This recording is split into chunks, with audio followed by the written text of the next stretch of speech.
The Boss Husband. Credit to the author. 664-70.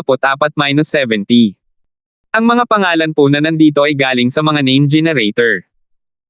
Kaya kung meron man pagkakatulad sa mga pangalan ng totoong tao o lugar, ito ay tunay na hindi sinasadya. Ang kwentong ito ay rated SPJ. Striktong patnubay sa mga walang jowa. Ito ay bawal din sa bata, at matatandang walang asawa. Natroma pa rin si Riza mula sa mga naunang pangyayari, ngunit alam niyang kung sasabihin niya ang totoo, ang kanyang daan patungo sa katanyagan ay masisira. Kinakabahan siyang tumango bago sumagot, "Sure. Maaari ko bang tanungin, Miss Riza, ano ang iyong ginagawa sa sandaling pumasok si Miss Lucille Lysander sa meeting room?" Tanong ni Laura. Agad na sumagot si Riza, "Nakikipag-usap ako sa direktor tungkol sa ilang detalye tungkol sa video." Pumasok si Miss Lucille Lysander sa silid at walang dahilan, sinuntok ang mukha ng direktor. Hindi. Siya ay ginagawa ang mga bagay na iyon kasama ang direktor. Agad na hinarap ni Lucille ang kanyang kasinungalingan. Narinig ko na may sumisigaw siya sa mga linya ng no director, "Don't." Kaya ako pumasok para iligtas siya. "Miss Brown, bakit ka magsisinungaling tungkol dyan?" "Miss Lucille Lysander, mangyaring maging disente. Huwag mong insultuhan ang aking kainosentehan." Lumingon si Riza sa kabilang sulok, sinadyang umiwas sa mga tingin ni Lucille. Naging mapurol ang ekspresyon ni Lucille, tila hindi sigurado kung bakit ipagkakanulo siya ni Riza ng ganoon. Bahagyang tinapik siya ni Justin sa balikat. "You better not cry. Wala akong dalang tissue." Nakapout si Lucille sa kanyang mga labi, habang siya ay walang gana na tumango sa kanyang ulo. Niluwagan ni Laura ang kanyang mga balikat bago bumaling sa galit na si Spencer. "Ikaw ang dapat na Direktor, Spencer. Nais mo bang kumpirmahin kung ang sinabi ni Miss Riza ay totoo?" "Of course. We were discussing about the details for the costumes in her music video, but this crazy bitch came in and assaulted me. Kailangan ko siyang idmanda." Si Spencer ay hindi natitinag. Si Laura ay mukhang bigo habang iginiit, sayang na wala sa inyo ang gustong sabihin ang totoo.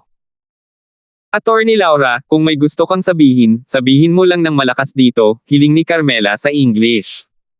"Sige." Inabot ni Laura ang kanyang bag at inilabas ang kanyang laptop, habang nagpatuloy siya, "Sa daan, kumuha ako ng ilang technician upang kunin ang footage ng security camera para sa eksaktong insidente.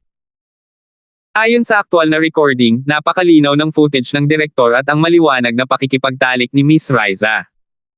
Sa sandaling ito, ang mga pulis ay tulala. Ang mukha ni Carmela ay naging malungkot. Riza ay labis na nabalisa, habang si Spencer ay natulala. Susunod, ilantad ko ang eksaktong footage ng insidente dito mismo. Casual na binuksan ni Laura ang kanyang laptop, habang naghahanda siyang i-broadcast ang footage.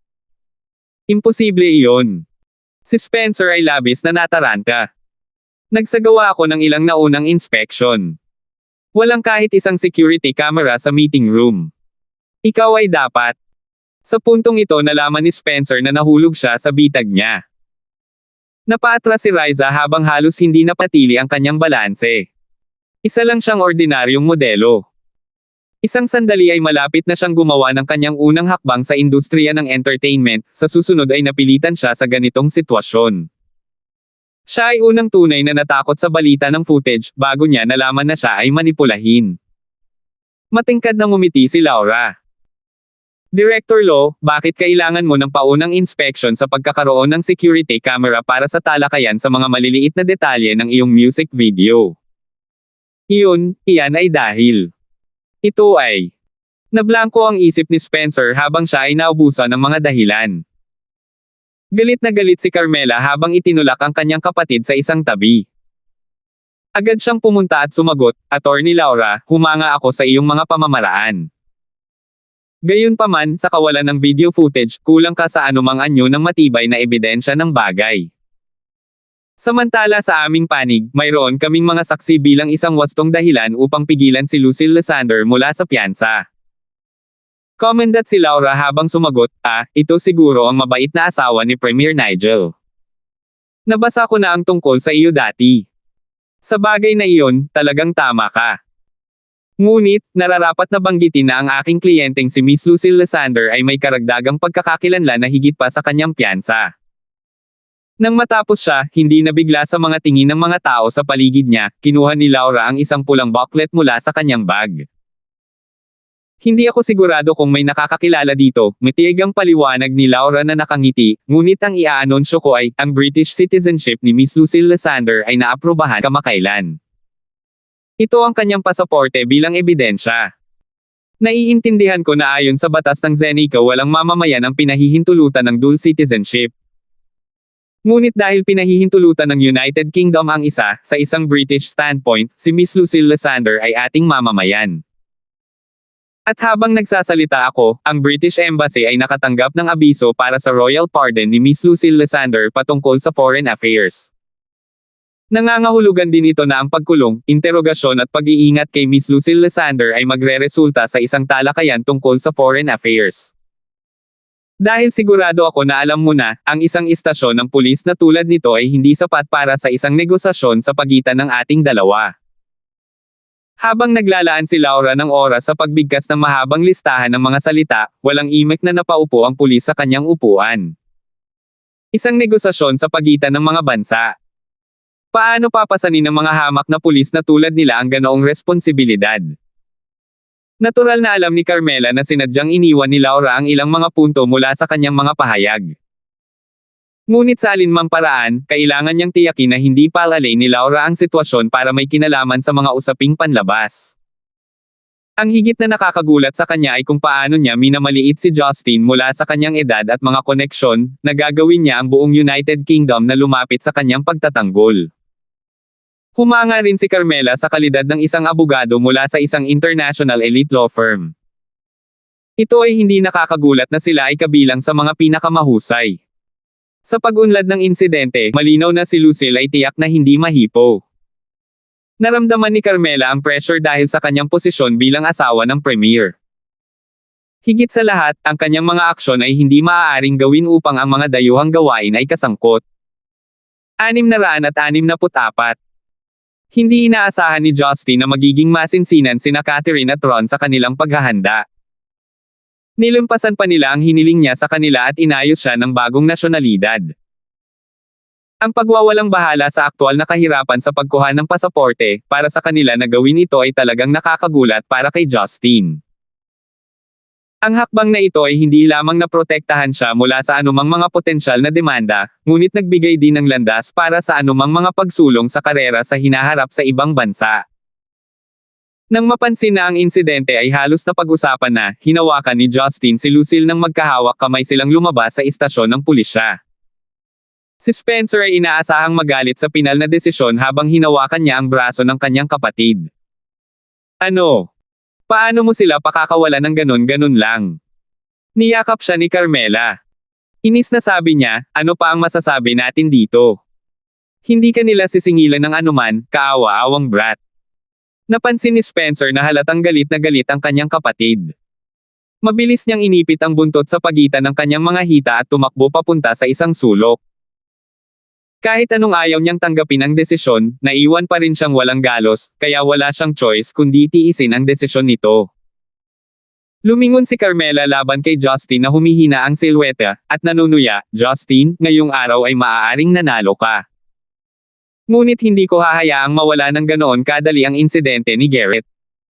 Maghanda ka na. Ano mang gusto mong pag-usapan, makipag-usap sa abogado. Walang pakialam si Justin sa kanyang sasabihin. Nang makitang aalis na si Justin, agad na inihagis ni Laura ang lahat sa kanyang bag at sumunod sa kanyang pangunguna. Hindi na siya nag-aalala tungkol sa kung paano uunlad ang kaso kaysa tiyaking nasisiyahan si Justin sa kanyang pagganap. Ang istasyon ng pulisya ay muling naiwan sa pin-drop na katahimikan. Naghihintay sa labas ng istasyon si Franklin at ang iba pa na kasama niya rito. Nakahinga siya ng maluwag nang makitang ligtas na ini-escort ni Justin si Lucille palabas, habang nakakaramdam din siya ng pagkamangha sa superior na background ni Justin. Hinintay ni Justin na umalis ang iba, bago siya personal na bumaling kay Laura para sa isang pabor. Gabi na, ibabalik ko na si Miss Lucille Lysander ngayon. Sabihin sa iba mong team na makikipagkita ako sa kanila sa umaga. May ilang bagay na kailangan kong ipahayag sa publiko. Maaari ka nang umalis. Si Laura ay masunar ang yumuko at nagpaalam sa kanila. Si Lucille ay nasaksihan habang si Laura ay biglang umalis. Bumantong hininga siya at sinabing, Brother Gibson, hindi mo ako binigyan ng pagkakataon na magpasalamat sa kanya ng maayos. Bahagyang ngumiti si Justin. Oh, magkakaroon ka ng maraming pagkakataon para pasalamatan siya sa hinaharap. Hindi lang siya, kundi pati na rin ang buong team ng mga international elite. Sisiguraduhin nilang kilalanin ang pangalan mo sa buong mundo sa pinakamaikling panahon na maaari nilang makuha. Magkakaroon ka ng audience sa kanila bukas. Kilalang kilala ha. Bahagyang natulala si Lucille habang kakaiba siyang tumango. Isang maikling buntong hinga ang pinakawala ni Justin habang binibigyang diin, tumawag ang lola mo para siguraduhing ayos ka lang. Sa tingin ko mas mabuti kung manatili ka muna sa bahay sa ngayon para mas maging panatag siya. Halika, sumakay ka na sa kotse ko. Iuuwi na kita. Walang opinyon si Lucille tungkol doon habang masunurin siyang pumunta sa passenger seat. Ibinigay niya sa kanya ang kanyang address at hindi nagtagal ay papunta na sila. Sa gitna ng kalaliman ng gabi, kakaunti ang trapiko sa intra-city highway ng Central City. Hindi mabilang na mga ilaw sa kalye ang nagpanatiling maliwanag sa highway ng milya-milya na nagtitipon sa isang kumukulong sinturon. Samantalang sa loob ng sasakyan, patay na tahimik. Lumipas ang 10-10 minuto nang walang sinumang partido ang gumagawa ng ingay. Si Justin ay nakatuon sa kalsada habang si Lucille ay nakasandal sa gilid ng bintana habang ang tanawin ay kumikislap sa kanya. Ang mga ilaw ay sumasalamin sa windshield sa kanyang mga katangi tanging katangian, ang kanyang mahahabang pilikmata ay sumasalamin sa mga translucent na kurtina na sumasangga sa kanyang mga pupil. Sumimangot si Justin nang tuluyan niyang basagin ang katahimikan. Hey, you alright? Sa ganyang mukha mo, baka isipin ng ate mo na minamaltrato kita. Pilit nang umiti si Lucille habang tumugon, ayos lang ako, Kuya Gibson. Gayunpaman, may isang bagay na tila hindi ko maalis sa isip ko. Subukan mong ipaliwanag sa akin, tingnan kung makakatulong ako. Ito ay palaging mas mahusay kaysa sa emosyonal na pagkabalisa, maliban kung ito ay tungkol sa mga gawain ng isang babae. Kung iyon ang kaso ay hindi bale. Medyo payat ang mukha ko. Madali akong mapahiya, sabi ni Justin sa kanyang isip. Hindi napigilan ni Lucille na matawa sa sagot nito, habang kinakagat niya ang kanyang mga butas ng ilong, tiyak na prangka ka diba? Hindi nakakagulat na palagi kang kinukulit ni elder sister. Napangiti si Justin, lagi namang asar ang kapatid mo. Sanay na ako. Kinagat ni Lucille ang kanyang pangibabang labi habang nawala ang kanyang ngiti. Inipon niya ang kanyang mga salita at nagtanong, Brother Gibson, may gusto akong itanong simula noong umalis tayo sa istasyon ng pulis. Sa tingin mo bakit nagsinungaling si Miss Riza sa mukha ko para lang suportahan si Spencer sa mga pag-aangkin niya laban sa akin? Malinaw na nasa hindi magandang sitwasyon siya noong panahong iyon, at iniligtas ko siya mula rito. Hindi ba siya dapat nasa panig ko? Si Justin ay naiwang bigo. Namangha siya na nahihirapan pa rin siya sa pangyayaring iyon. Tama ang sinabi ni Abbas Morgana. Mayroong ilang mga hindi sinasabing panuntunan sa industriya ng entertainment. Ang inosente at walang muwang na si Lucille ay hindi alam sa kanila bago ang kanyang debo. I might not be someone from the entertainment industry, but I'm pretty sure na intindihan ko ang sitwasyon. Tama ka sa kaso ni Riza. Siguro ayaw talaga niyang makipagkita sa direktor. Pero iyon ang struggle niya para mabuhay sa industriya. A young model trying to break out into the scene would do anything it takes to success. This includes but not limited to, improving is a root industry. Huwag mong pilitin na i-maximize ang iyong tagumpay kapag bata ka pa at maganda, walang masasabi kung kailan ang huling araw mo bilang isang modelo. Hindi siya katulad mo, alam mo. Wala siyang makajos na boses para akitin ang kanyang mga manunood. Isa lang siyang modelo. Lahat ng may magandang mukha ay maaaring maging modelo. Kung sinabi niya ang totoo at sinaktan niya si Spencer sa proseso, ang kanyang buong karera ay mabahiran ng magulong mga iskandalo na hindi niya kailanman malalagpasan, posibleng magtapos sa kanyang karera bilang pinakamahusay na posisyon. Mas malapit sa katanyagan at tagumpay, paliwanag ni Justin. Kumunat ang noo ni Lucille habang nag-iisip ng malalim. Sa huli ay umiling siya sa pagkalito. Pero, wala ba siyang pakialam sa pagiging inosente niya? Talaga bang ang katanyagan at kayamanan ang ibig sabihin ng lahat para sa kanya? So much so that she was willing to sell herself like a product. She's a pretty girl, kahit umalis siya sa entertainment industry I bet she'll do well in many other fields. Dati, lagi kong iniisip na ang pagtatrabaho sa entertainment industry ay kapanapanabik. Ang pagkanta at pagsayaw para sa libangan ng mga tao. Pero ngayong alam ko na ang masamang katotohanan sa likod nito, naiinis lang ako. I hate it so much. I don't think I can do it. Huminga ng malalim si Justin. Sa isang mabilis na paggalaw, umikot siya sa mabilis na pagliko at bumaba sa daanan ng highway. Napatulala si Lucille sa kanyang biglaang pagbabago sa ruta. Kuya Gibson, hindi ito ang tamang paraan. Alam ko, dadalhin kita sa ibang lugar, malamig na sagot ni Justin. Naghihinala si Lucille habang lumilingon sa paligid. Pagkaalis nila sa highway ay pumasok sila sa isang housing area. Dahil lampas na ng hating gabi, halos wala ng tao sa kalye. Bago niya nagawang magtanong tungkol sa kanilang kinaroroonan, unti-unting huminto si Justin sa tabi ng isang streetlight. Saan ang lugar na ito? Pinagmasdan ni Lucille ang kanyang kasalukuyang paligid, ngunit ang tanging nakita niya ay ilang hindi nakakatuwang mga tindahan at ilang mapurol na showplot. Ibinaba ni Justin ang bintana sa gilid ng kanyang sasakyan at itinuro ang isang maliit na tindahan ng grocery sa tapat ng kalsada. Ito ay bukas pa rin para sa negosyo kahit na medyo gabi na. Nakikita mo ang maliit na stall doon. Casual na binanggit ni Justin. Si Lucille, sa kanyang disenteng antas ng pagtatanim, ay walang problema sa pagpili sa maliit na stall mula sa malayo.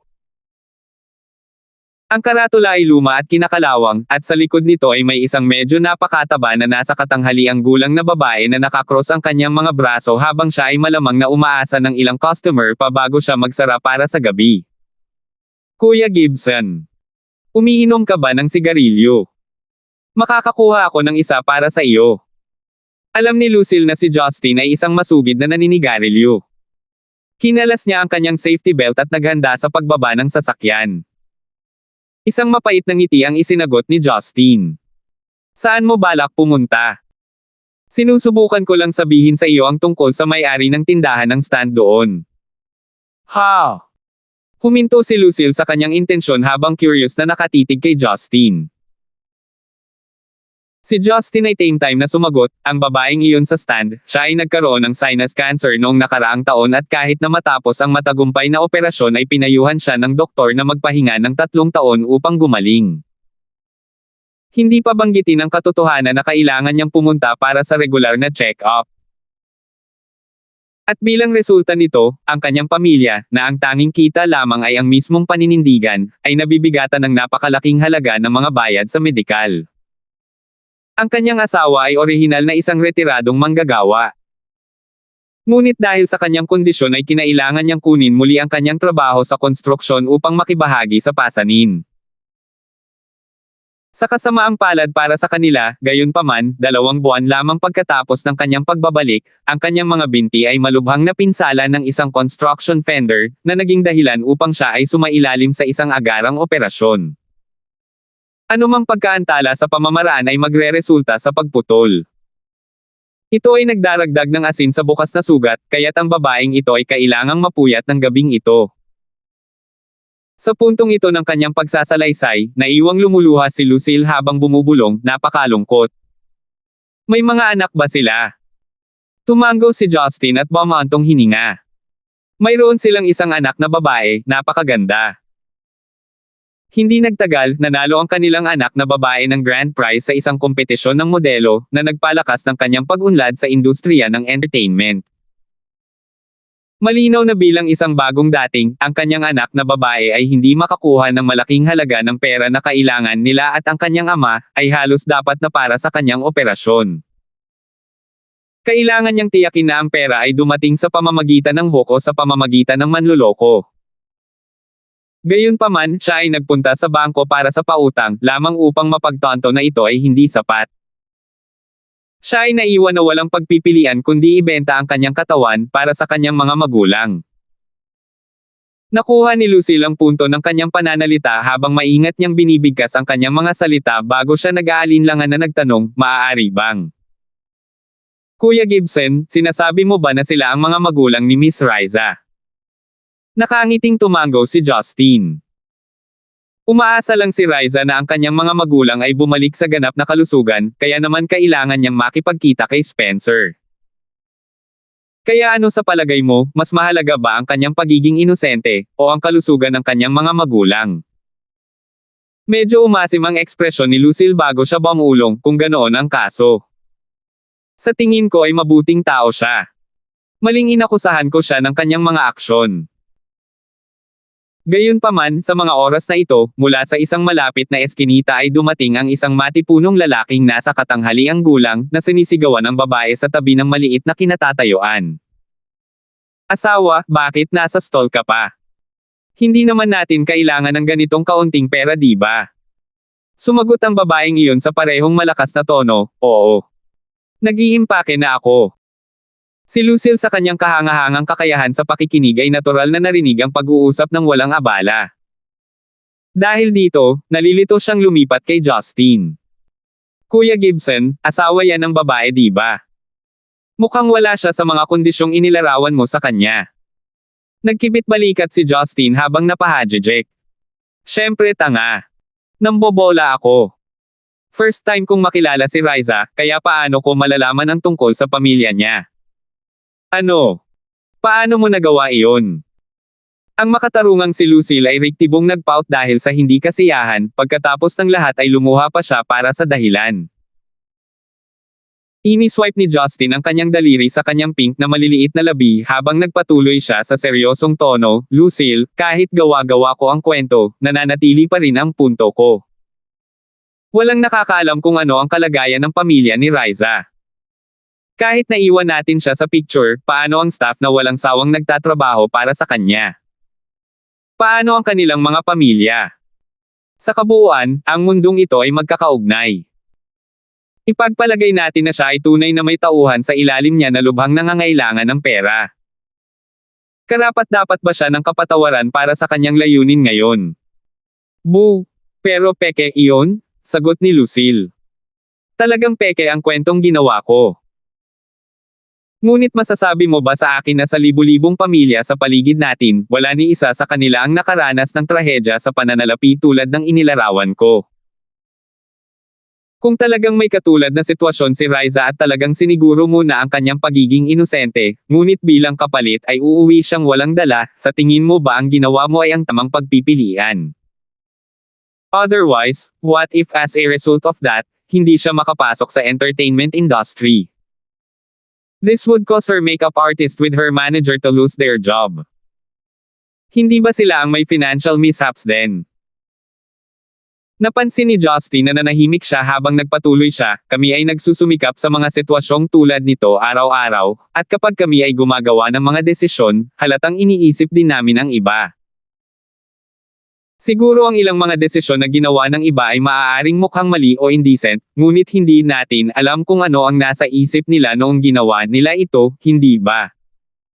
Walang tama o mali sa maraming pagkakataon. Laging may dahilan kung bakit ganoon ang mga bagay. Kung gagawin namin ang aming bawat desisyon batay sa kung ito ay tama o mali, ididiin namin ang aming sarili bago pa man kami makagawa ng isang pabilog na desisyon. Marahil sa iyong paningin ay may tinulungan ka. Ngunit maaaring nasaktan mo sila sa mga paraan na hindi mo alam.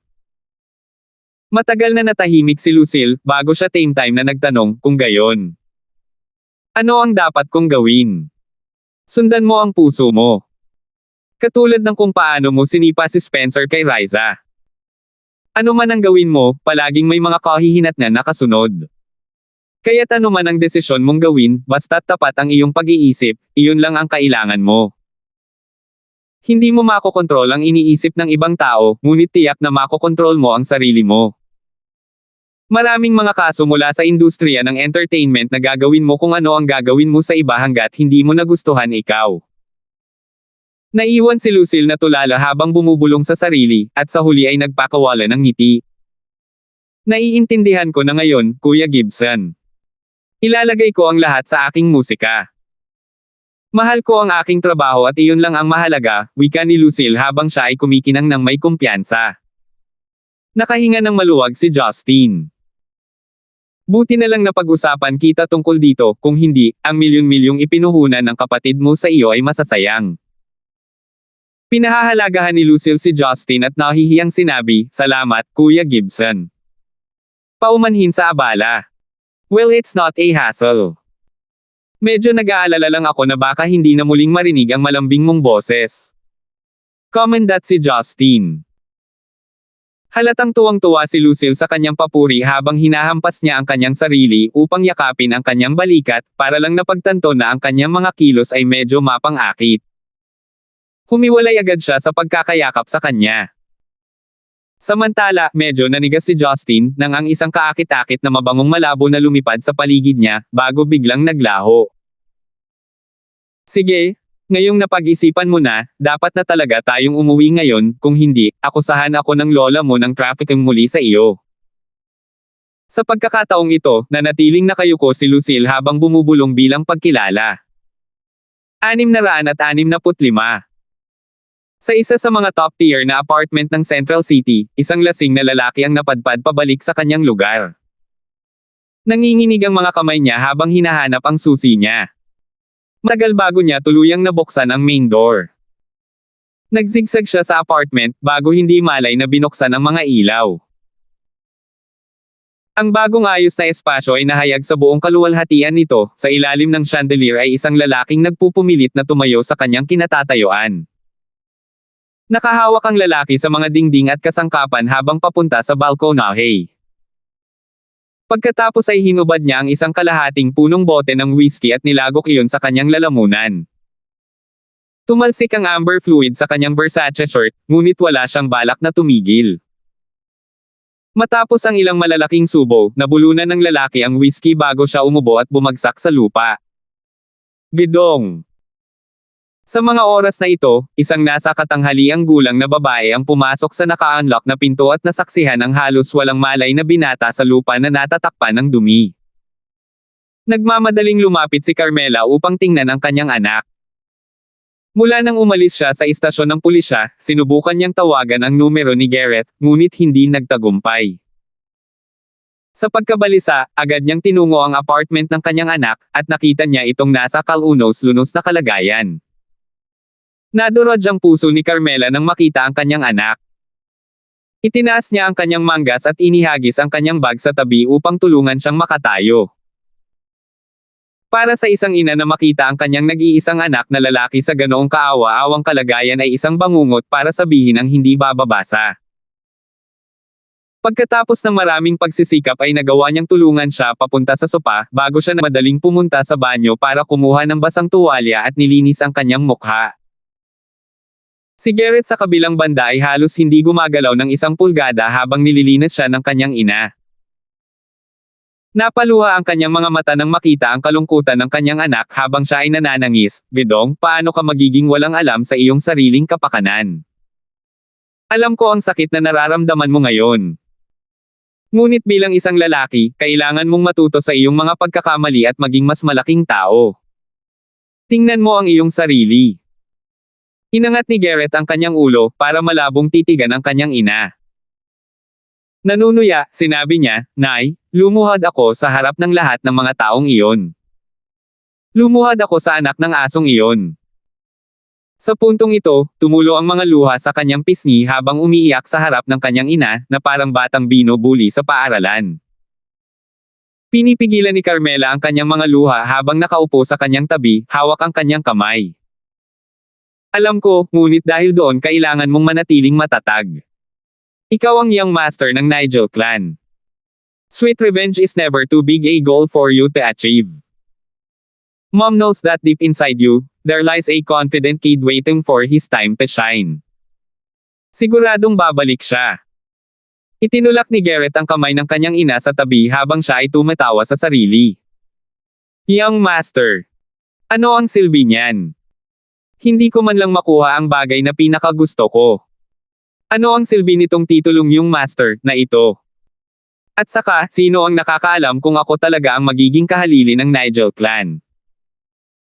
Umiling si Carmela habang sinusubukang kumbansihin siya. Hindi totoo yan, Garrett. Ikaw lang ang lehitimong anak sa pagitan namin ng papa mo. Wala siyang choice kundi ang piliin ka bilang kahalili niya. Kaya umuwi ka na sa akin ngayon. Formal na humingi ng tawad sa tatay mo. Sigurado akong tatabi siya sa'yo. Umuwi ka na, okay? Matigas na umiling si Garrett. No mom, hindi na ako babalik. Tinutukan ako ng douchebag na iyon ng baril para sa kalapiteng mababa ang lipad na iyon. Hindi ko na siya ama, hindi na. No chance in hell na humihingi ako ng tawad sa kanya. Emosyonal si Carmela habang nakapikit, tumulo ang mga luha sa kanyang pisngi. Mom, can you tell me why that Gibson bastard even deserves all those women, but I don't?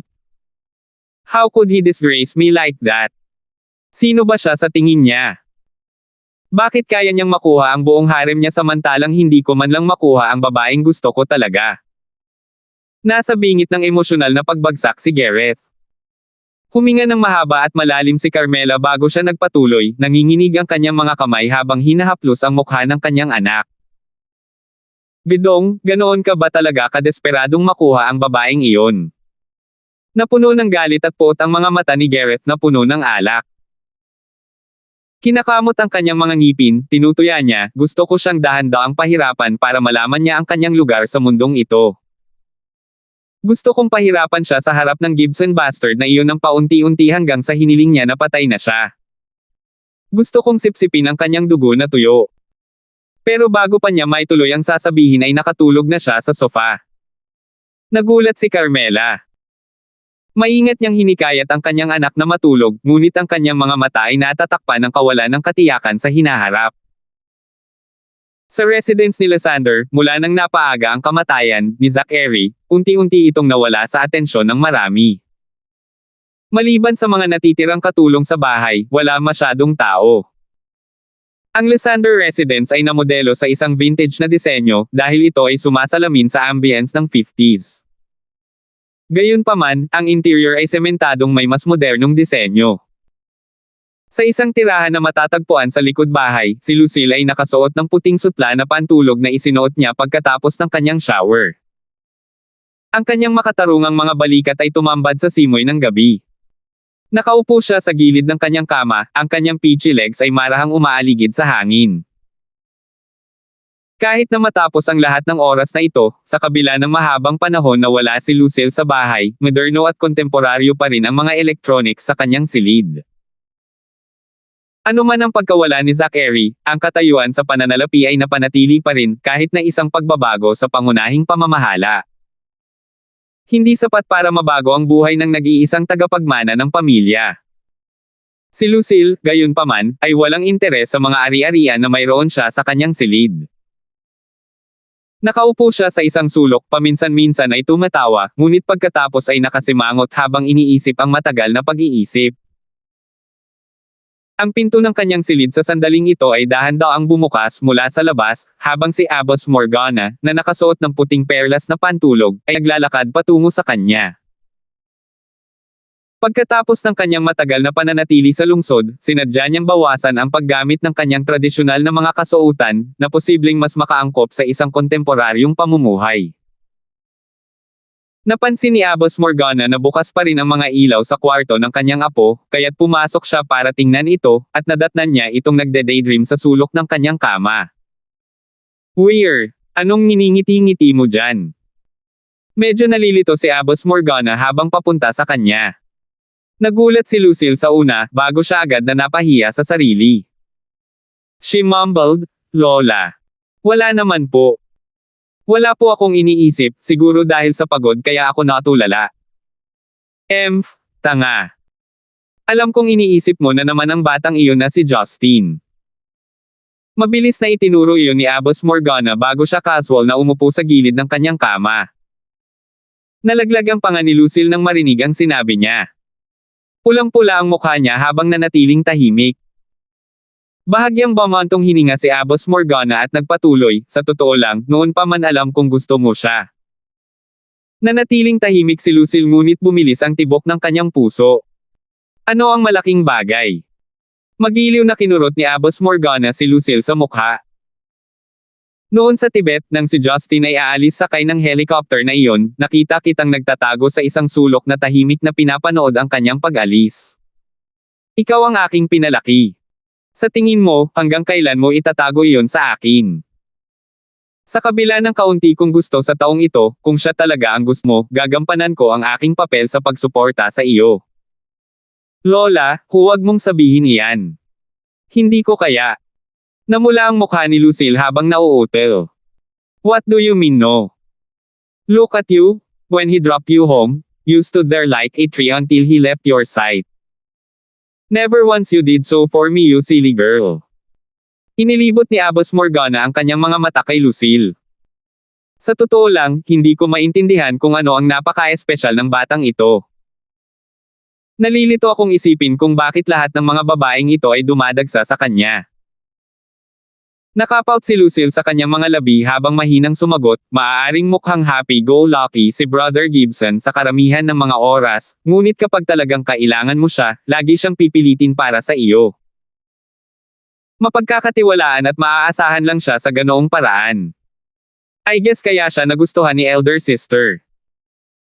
Kung patuloy mong tatawagin si Maria na nakatatandang kapatid, lalo ka lang lalayo kay Justin. Loko na batang babae, kung medyo matanda ka pa sana ay hinikayat kitang magpakasal at magkaroon ng pamilya. Sino ang nakakaalam kung gaano katagal na akong natitira sa mundong ito? Napasimangot na nagpatuloy si Abbas Morgana, alam mo kung gaano kadesperado ang aming angkan ng Lysander mula nang isakripisyo ang iyong mga magulang ng baliw mong lolo. Ikaw na lang ang natitira naming binhi. Kung palagi kang tatambay sa tabi ni Justin, malapit nang mamatay ang puno ng pamilya natin, hindi ba? Sigurado akong hindi mo inaasahan na makita iyon. Inangat ni Lucille ang kanyang ulo, ang kanyang mga maliliwanag na pupil ay gamulong sa pagdududa, habang nakahawak siya sa palad ni Abbas Morgana. Isang matamis na ngiti ang sagot niya, Lola tinitingnan mo lang mga nasa edad 40. Bakit gusto mong maging lola sa lalong madaling panahon? Iniisip ng mga tao na kami ay mag-ina. Sinong mag-aakala na ikaw ang aking lola? Agad na nakaramdam ng labis na kagalakan si Abbas Morgana pagkatapos ng tahasang papuri ni Lucille sa kanyang kabataang hitsura kahit na hindi niya ito ipahayag. Sagot niya, pinayagan kitang maging singer, pero ang nakuha mo lang ay ang matatamis na usapan. Okay sige, wala ka bang pasok bukas ng umaga? Matulog ka ng maaga mamayang gabi, maghahanda ako ng herbal ginseng chicken soup para sa almusal mo bukas. Sige. Magpahinga ka rin Lola, masunaring sagot ni Lucille. Tumayo si Abbas Morgana bago niya magiliw na hinaplos ang ulo ng kanyang apo, na may isang walang magawa ngunit nasisiyahang ngiti. 66. Ang susunod na umaga ay madaling araw sa likod bahay ng tirahan ng Collins. Nang kalahating tulog, lumabas si Justin mula sa silid ni Karina.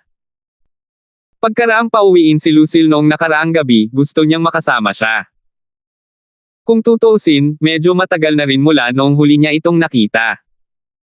Na-miss ni Justin ang malambot at sapat na katawan ni Karina. Hindi niya inaasahan na sa kwarto ni Karen na lang matutulog si Karina. Dahil ito ang unang pagkakataon niya rito, medyo awkward para kay Justin na matulog sa parehong silid ng dalawang magkapatid. Sa huli, nagpasya siyang matulog sa bakanteng silid na mag-isa. Sa sala, inilapag na ng mga katulong ang almusal. Nakaupo na sina Marking at Sally at kumakain na. Nang makita si Justin, napangiti si Sally at sinabing, Justin, halika at mag-almusal. Bakit ang aga mong nagising? Hindi pa rin sanay si Justin sa pagbabago ng ugali nitong biyenan niyang babae.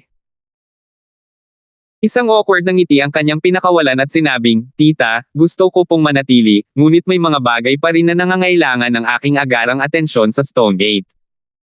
Babalik ako sa susunod na 2 araw. Mayroon akong mapupuntahan pagkatapos ng almusal. Napakawalang tiyaga. Nanghihinayang sabi ni Sally. Totoo yan, ang mga kabataang tulad mo ay dapat na maraming trabaho na nangangailangan ng iyong pansin. Naiintindihan ko. Matayog na bamulong si Mark Ing, trabaho. Ang tanging trabaho niya ay ang pamamahala sa kanyang mga babae. Isang malakas na tapik si Sally sa balikat ng kanyang asawa, bumulong-bulong, ano ang sinasabi mo? Paano mo masasabi ang sarili nating manugang sa ganoong paraan? Hinaypa ni Mark Ing ang kanyang bigot, nakatitig sa kanya. Gayunpaman, hindi man lang siya nagalit. Ang isip ni Sally ay wala na sa kanyang almusal. Nagsimula siyang mag-isip at sinabing, Justin, pareho kayo ng nanay mo sa Stonegate, di ba? Hindi ba malungkot si Master Gibson sa Central City? Sa pagkakaalam ko, bihirang bumisita si General Parley Gibson at ang iyong nakababatang kapatid na si Lester. Paano kung bibisitahin ko siya sa hinaharap? Marahil ay mas madalas kung madala si Karen. Babalik na si Karina sa Karen High. Sige, tama na. Bakit mo iniisip ang lahat ng bagay na ito? Kahit si Mark Ing ay nakaramdam ng hiya. Ngumiti lang si Justin. Ayaw niyang bigyan ng paliwanag si Sally. Sa sandaling iyon, lumitaw sina Karen at Karina, naglalakad na magkatabi. Mukha namang okay si Karen, ngunit ang mga mata ni Karina ay napuno ng malikot na kagalakan sa paghihiganti niya habang nakatingin kay Justin. Nakatulog ka ba ng maayos kagabi? Ipinulupot ni Karina ang kanyang mga kamay sa leeg ni Justin mula sa likod, nagtanong na may maningning na ngiti. Alam ni Justin na sadyang iniiwasan siya ni Karina. Ngumiti siya ng mapait at sinabing, kailangan mo bang gawin iyon? Alam mong kailangan kong umalis dahil sa mga kagyat na bagay. Maaari mo akong takasan minsan, ngunit maaari mo ba akong takasan magpakailanman? Ginawa ko ito dahil umalis ka sa kalagitnaan ng gabi ng walang paliwanag. Alam mo ba kung gaano ako nag-alala? Ang ibig mong sabihin ay lalaki. Kinurot ni Karina ang mukha ni Justin mula sa likod, ngumuso. Nagmamadaling sinubukang pigilan siya ni Sally, Karina, anong ginagawa mo? Bakit mo kinurot ang mukha ni Justin? Mom, bakit mo siya kinakampihan? Ungol ni Karina. Ang mga babae ay hindi kumikilo sa ganitong paraan. Dapat kang maging malumanay at matuto mula sa iyong nakatatandang kapatid na babae. Sa kabutihang palad ay gusto ka ni Justin, kung hindi, hindi ko malalaman kung saang pamilya ka pakakasalan, naiinis na saway ni Sally sa kanya. Malumanay. Dahil sa sinabi ni Sally, napalingon si Justin kay Karen na nakaupo sa tabi niya. Mula nang maupo siya, hindi na umimik si Karen. Palagi na lang niyang iniinom ang kanyang lugaw. Gayunpaman, sa ilalim ng mesa, ang isang paa niya ay nakatapak sa mga daliri ni Justin. Ito ay isang matigas na almusal para matuno ni Justin. Ang dalawang magkapatid ay parang yelo at apoy. Alinman sa mga ito ay madaling harapin. Matapos umalis sa lugar, agad na pumunta si Justin sa Yellow Entertainment. Nangako siyang makikipagkita sa koponan mula sa Europa ngayong umaga. Bagamat siya ang nag-utos kay Ron na tipunin ang grupong ito ng mga tao para gawin silang personal na tauhan ni Lucille, naisip ni Justin na ito ay medyo hindi magalang na hayaan na lamang silang makasama nang hindi man lang sila nakakaharap. Gayunpaman, nang marating niya ang ground floor ng gusali ng Yellow Entertainment, napagtanto ni Justin na ang pagpasok ay magiging isang hamon. Parehong ang loob at labas ng gusali ay binaohan ng mga reporter at camera. Higit pa rito, ilang mga mobile unit mula sa maraming kumpanya ng media ang nasa eksena. Mukhang handa na silang lahat na magsagawa ng live na broadcast sa ilang breaking news. Medyo nag-alala si Justin. Hindi kaya may kumalat tungkol sa pagpatay na ginawa ko dito kamakailan. Hindi pwede yon. Ang media ay hindi mag-uulat ng anumang bagay na labag sa bansa. Ang National Security Bureau ang siyang nagpigil sa balitang iyon. Ito ay dapat na tungkol sa ibang bagay. Gayunpaman, hindi maisip ni Justin kung ano ang nangyayari. Pagkababa ng sasakyan, inilabas ni Justin ang kanyang telepono at idinial ang numero ni Franklin. Sa sandaling matapos ang tawag sa telepono, nagsalita muna si Franklin tungkol sa sitwasyon ng hindi hinihintay na magtanong si Justin. Director Gibson, tatawagan lang sana kita. Napakabaliw nito. Ano ang kinakatakutan mo? Magsalita ng malinaw, sabi ni Justin. Mabilis na kinalma ni Franklin ang sarili at sinabing, Director Gibson, may human ong boss sa labas ng kumpanya namin kanina lang. Bumaba ang isang grupo ng mga dayuhan at sinabi nila sa amin na pumunta sila sa imbitasyon mo. Pero kararating lang nila at lahat ng reporter ay nagtipon-tipon na dito. Ngayon ko lang napagtanto na sila pala talaga si Daniel, Marquez, Rodriguez at iba pang malalaking shots sa industriya. Gaano ka ba talaga nakaka-invite ni Director Gibson sa industriya? Big shots. Anong big shots? Tandang pananong. Nag-isip si Justin saglit at sa wakas ay napagtanto niya kung ano ang nangyayari. Tila hindi naintindihan ni Ron ang kanyang mga utos. Nagtapos siya sa pag-imbite ng isang buong pangkat ng mga mataas na kagalang-galang na mga tao sa industriya. Biglang tumakbo ang isang reporter kasama ang ilang cameramen sa isang lugar malapit sa Justin. Pagharap sa camera, sinimulan ng reporter ang isang live na anunsyo ng balita. Minamahal na madla, noong hating gabi kahapon, isang tila normal na international flight ang dumaong sa Central City Capital International Airport. Gayunpaman, halos hindi ka paniwala sa aming mga dayuhang bisita na dumating sa Central City, higit sa 10 sa kanila ay kabilang sa hanay ng mga kilalang tao sa buong mundo.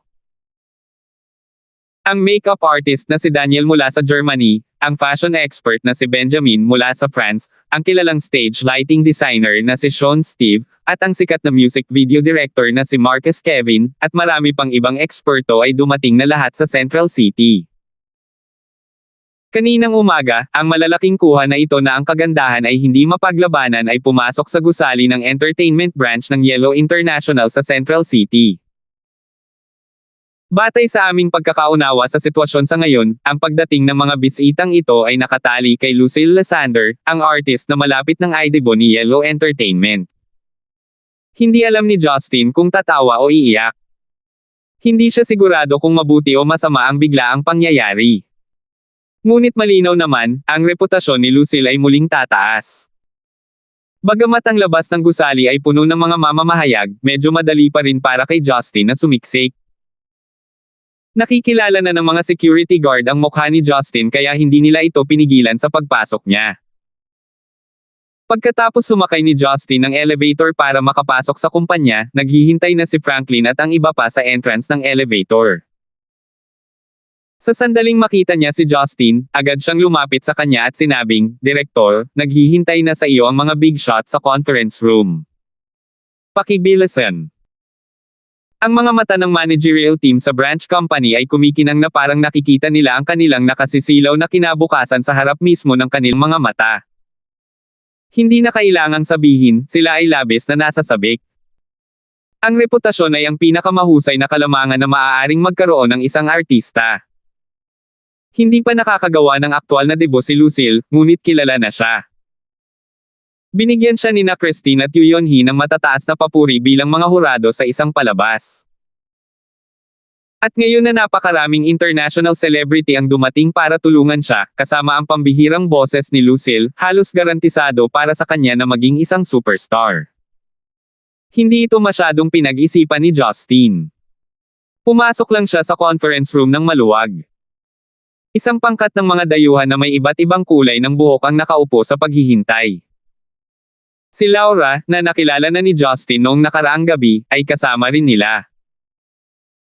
Gayunpaman, ang kanyang katayuan ay itinuring na bahagyang mas mababa kumpara sa natitirang bahagi ng koponan, kaya tila siya ay bahagyang pinigilan. Sa sandaling makita nila si Justin, tumayo silang lahat at magalang na yumuko sa kanya.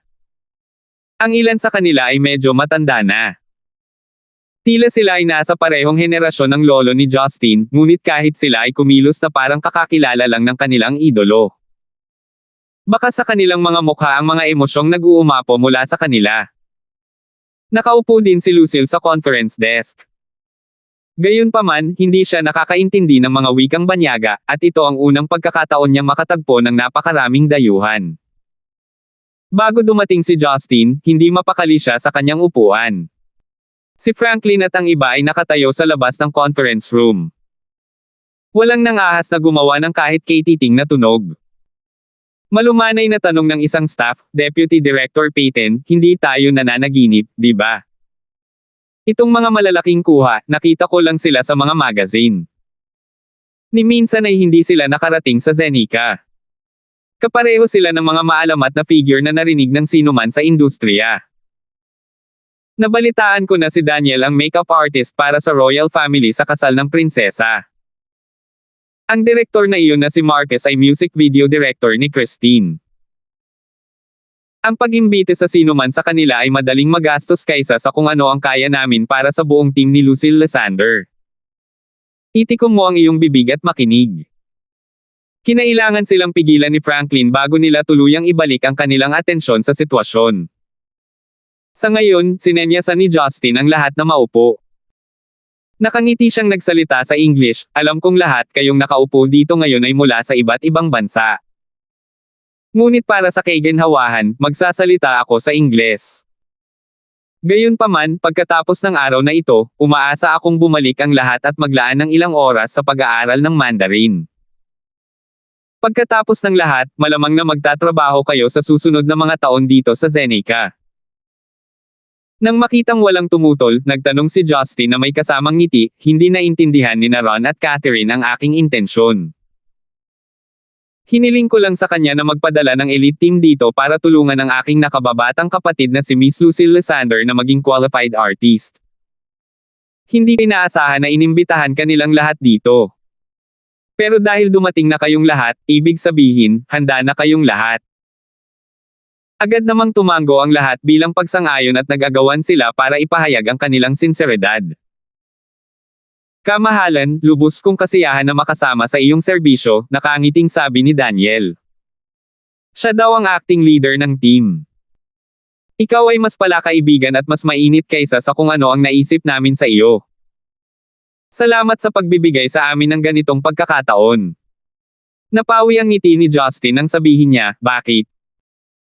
Akala mo ba ako ay isang malupit at brutal na diablo na sasample sa iyo sa lahat ng oras na magkita tayo? Nanigas ang mga ekspresyon ni Daniel. Nagmamadali siyang ngumiti ng paumanhin at umiling habang sinabing, hindi po, kamahalan. Huwag po sana kayong magkamali. Karamihan sa amin na nakaupo dito ngayon ay nagawang maabot ang aming mga tagumpay bilang resulta ng inyong proteksyon. Ang inyong marangal na pakpak ng proteksyon ang nagpanatiling ligtas sa aming mga pamilya at kumpanya. Dahil doon, higit kaming nagpapasalamat na makapaglingkod kasama mo. Napailing na lang si Justin.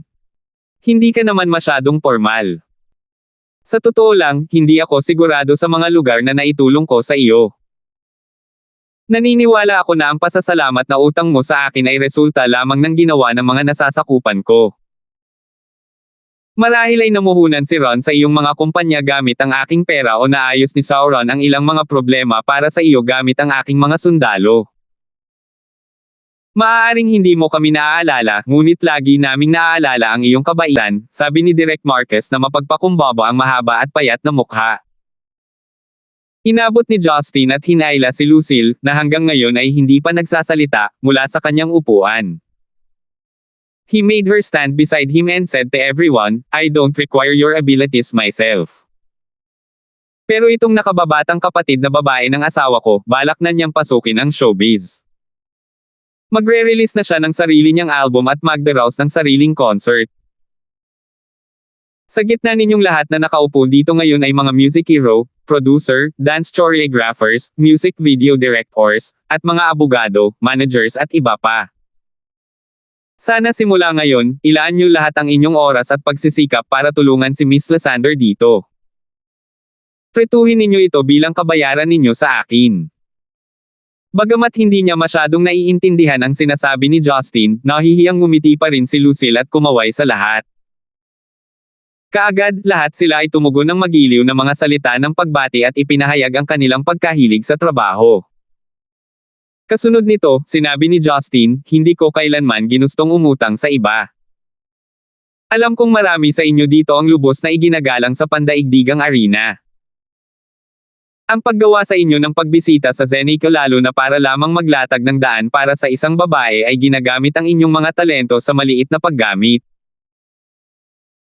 Kaya nga, ipinapangako ko sa bawat isa sa inyo na narito ngayon, na hanggat nagtatrabaho kayo para kay Miss Lysander, bibigyan ko kayo ng walang kondisyong proteksyon para sa inyo, sa inyong mga pamilya at sa inyong kumpanya hanggat naglilingkod kayo sa akin. Nang marinig ang kanyang mga salita, ang koponan ay napukaw sa pananibik at lahat sila ay paulit-ulit na nagpahayag ng mga salita ng pasasalamat. Para silang mga bata na unang beses lang nakatikim ng pulot. Si Franklin at ang iba pa na naghihintay sa labas ng pinto ay ganap na walang kaalam-alam. Wala silang ideya kung ano ang sinasabi ni Justin, proteksyon at kung ano ang hindi. Ngunit alam na alam ni Daniel at ng iba pa. Hanggat ang taong ito ay handa na magbigay sa kanila ng proteksyon, nangangahulugan ito na halos nakakuha sila ng libreng access card upang iugnay ang parehong legal at underground na mundo sa buong Europa at Amerika. Walang sino man, kahit na ang mga sindikato sa ilalim ng lupa, o ang mga tanggapan ng pambansang seguridad ng mga bansa ay manggahas na gumawa ng anuman sa kanila nang walang ingat. Hinintay ni Justin na tumira ang lahat. Pagkatapos ay nagpakawala siya ng malamig na ngiti at sinabing, mukhang maganda ang mood ninyong lahat. Ayaw kong matakpen ang iyong kahangahangang kalooban ngunit dapat kong sabihin ito. Kung makatanggap ako ng balita na sinuman sa inyo ang hindi gumagawa ng iyong trabaho ng maayos, o kung minamaliit mo ang aking kapatid na babae dahil sa iyong katayuan at nagsimulang kumilos ng mayabang sa iyong trabaho, nagtitiwala ako na hindi mo nais na malaman kung ano ang mga kahihinatnan. At sa mga salitang ito, naramdaman ng lahat ang malamig na lamig na nagmumula sa kanilang mga buto. Ang kanilang excitement kanina lang ay tuluyang nawala. At ang natitira na lang ngayon ay ang kanilang paggalang at takot. Sa paghusga sa kanilang mga reaksyon, naramdaman ni Justin na sapat na ang sinabi niya.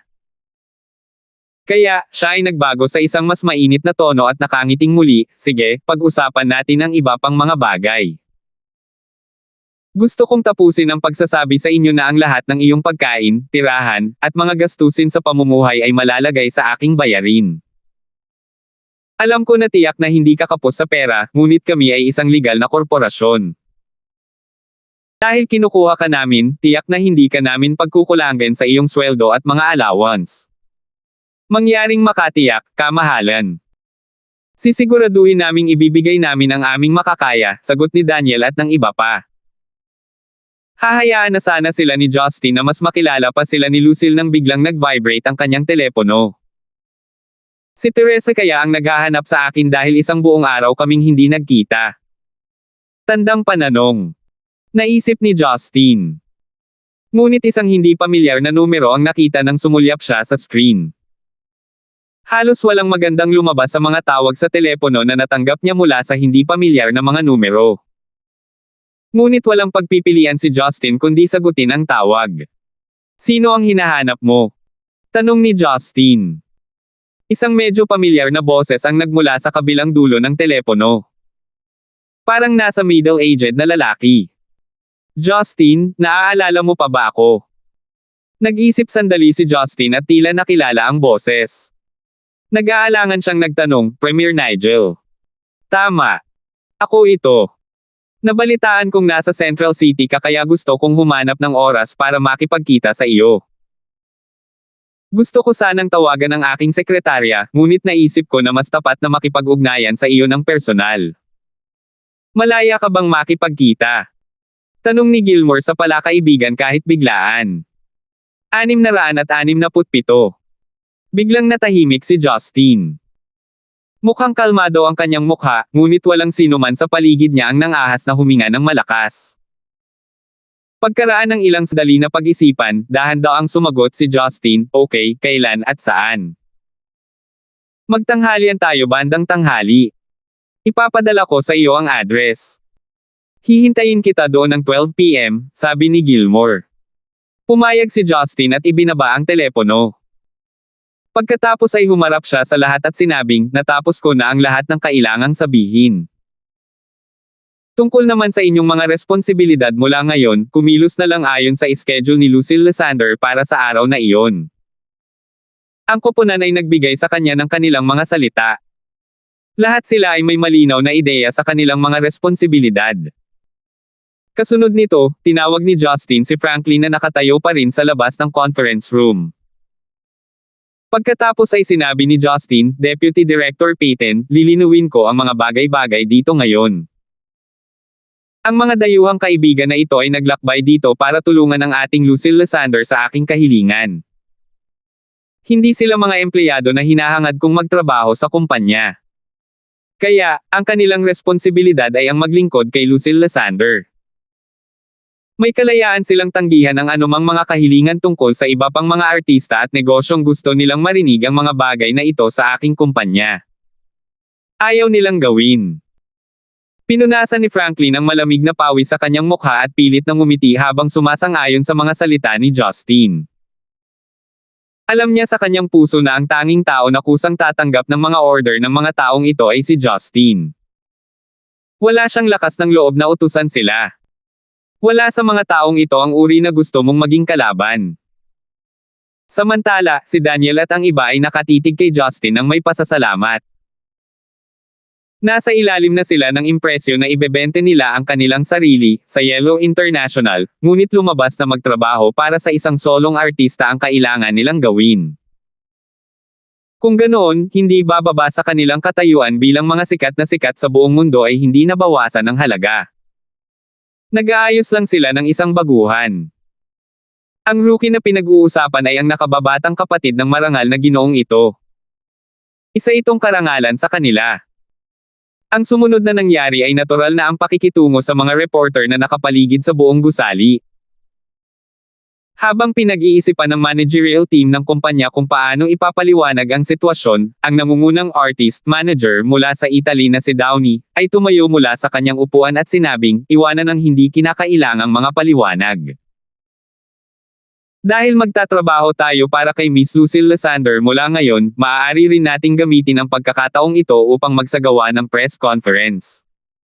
Ang kailangan lang ninyong gawin ay dumalo dito. Hayaan ninyo akong hawakan ang lahat ng pag-uusap. Isang multilingual na tagasali na sumama sa koponan ang naghatid ng mga salita ni Downey sa lahat. Agad na lumiwanag ang mga mata ni Franklin. Kung gagawin nila iyon, tiyak na ito ang pinakamagandang paraan ng publisidad na makukuha ng isa. Napakaraming kilalang celebrity ang natipon ngayon sa Central City, at higit sa kalahati sa kanila ay hindi pa nakapunta sa bansa. Ngunit lahat sila ay espesyal na dumating para kay Lucille. Talagang aasahan nilang makikitang muli ang reputasyon ni Lucille Lysander sa bubong. Ngunit, kapag nakikita ang napakaraming mataas na itinuturing na mga kilalang tao na nagsasama-sama ng biglaan, malamang na maramdaman ng media na parang may mali, hindi ba? Isa sa mga tauhan ang nagpahayag ng kanyang pag-aalala. Umiling si Downey, nakangiti. Ang aming layunin ay upang makaramdam sila ng pagdududa. Gusto naming pagdudahan sila kung ano ang iba pang mga dahilan kung bakit kami nagmula. Kung gusto naming tiyakin na ang pagkakalantad ni Miss Lucille Lysander sa media ay palaging mataas, kakailanganin namin hindi lamang ang kanyang talento sa pagkanta, kundi pati na rin ang mga balita na maaaring patuloy na magpapataas ng kanyang hype. Maaari naming bigyan sila ng anumang paliwanag, ngunit ang media ay tiyak na magsusumikap para sa karagdagang impormasyon sa kanilang sariling kasunduan. Sa katapusan, ang mga katha ng balita ay lalabas. Ngunit may isang bagay na masisiguro natin. Dahil sa ating impluwensya, ang media ay hindi magsusulat ng anumang negatibo. Sa kabaligtaran, gagawin lamang nila ang background ni Miss Lucille Lysander na mas misteryoso at nakakaintriga. Sa wakas ay naunawaan na ni Franklin at ng iba pa. Mabilis nilang inutusan ang Events Management Department ng kumpanya na magpakalat ng balita sa kanilang press conference.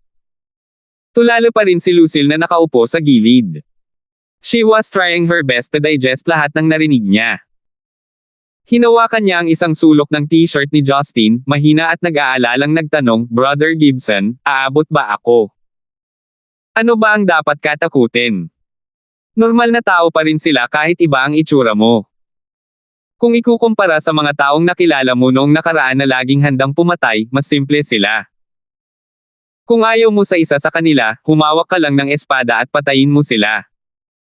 At huwag mong kalimutan na nandyan pa rin ako. Sinong maglalakas loob na hamakin ka?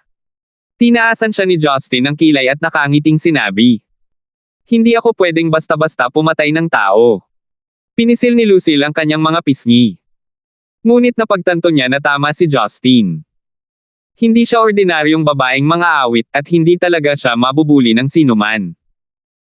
Kung may masamang mangyari, maaaring kailanganin niyang bumangon sa okasyon at protektahan sila. Sa pag-iisip tungkol sa mga ito, ang kanyang takot sa wakas ay nawala. Hindi nagtagal, naganap ang press conference sa malaking meeting room sa ibaba. Ang mga flash ng kamera ay biglang lumabas sa silid. At lahat sila ay nakatutok sa mga internationally renowned celebrities na ngayon ay parang isang tour group na naglalakbay sa bansa. Si Downey ay isang nangungunang artist manager na nagpasikat sa maraming internasyonal na mga awit. Kaya naman mabilis niyang nakontrol ang sitwasyon at walang kahirap-hirap na sinagot ang mga tanong ng mga reporter. Bukod sa pagbibigay diin sa mataas na inaasahan ng koponan kay Lucille Lysander, lumikha din siya ng isang misteryosong vibe na nakapalibot sa kanya. Matagumpay nitong nailipat ang abala ng mga mamamahayag sa mga kilalang tao patungo kay Lucille Lysander. Sa pagtatapos ng kaganapan, ibinahagi ni Franklin ang tungkol sa paparating na album at konsyerto ni Lucille Lysander bilang ang deputy director. Ito ay karaniwang isang zero-cost publicity para sa kumpanya. Tahimik na nanood si Justin sa gilid. Itinuring niya lang ang sarili niya bilang isa sa mga background staff. Ang makitang si Lucille na nakaupo na kinakabahan sa harap ng mga kamera ng mag-isa ay nagpaalala sa kanya ng mga lumang alaala. Sinong mag-aakala na balang araw ang utu-uto na munting madre na bumaba mula sa bundok ay magiging isang bituin na nasa gitna ng atensyon ng media? Halos oras na upang makilala si Gilmore. Nagpadala si Justin ng text message na nagpapalam kay Lucille na aalis na siya. Ang address na ipinadala ni Gilmore ay isang tahimik na summer resort sa mga bundok sa silangan ng Central City. Ang mga tindahan na may mga magsasaka na nagbebenta ng mga gulay ay tuldok-tuldok sa labas ng resort. Napakakaunting tao ang naninirahan sa mga bahaging ito ng Central City. Nagulat si Justin na pinili ni Gilmore ang ganoong lugar, ngunit ito ay walang mga merito. Tahimik ang kapaligiran at kakaunti ang trapiko. Ito ay isang pansamantalang pag-urong mula sa pagmamadali at pagmamadali ng lungsod. Hinatak ni Justin ang kanyang sasakyan papasok sa restaurant ng magsasaka na tinukoy ni Gilmore. Nakita ni Justin ang isang karatula na nakasabit sa labas ng restaurant na may nakasulat na pansamantalang sarado. Dalawang kotse lang ang nakaparada sa labas ng restaurant, isang Audi A8 at isang Passat. Nabook na ni Gilmore ang buong restaurant. Naisip ni Justin. Pumasok si Justin sa restaurant at agad na nakilala ng isang bodyguard na nakasuot ng itim. Magalang niyang sinenyasan si Justin na pumunta sa open-air dining area sa likod ng restaurant. Nakapagtataka, may gawa ng tao na lawa sa likod ng restaurant. Talagang itinayo ang restaurant sa gilid ng lawa. Sa gitna ng mga mesa, isa lang ang kasalukuyang okupado. Dalawang figure ang nakaupo sa mesa samantalang ang kanilang mga bodyguard ay nakatayo kahit 10 metro ang layo mula sa kanila. Ang isa sa dalawang nasa katanghaliang gulang na lalaki ay nakasuot ng suit at necktie. Mukha siyang kagagaling lang sa isang official meeting. Natural, ito ay si Gilmore. Nagawa siyang kilalanin ni Justin sa kabila ng ilang mga nakatagpo niya sa kanya. Para naman sa ibang binata na nakasuot ng light blue shirt, si Gareth iyon. Ang lalaking nakilala ni Justin sa club noong nakaraang araw. Panay ang hindi pagkakasundo ng dalawa. Sabay na nakita ni na Justin at Gareth ang isa't isa. Si Justin ay kumilos gaya ng dati, samantalang ang mga mata ni Gareth ay kumikislap na parang nagliliyab.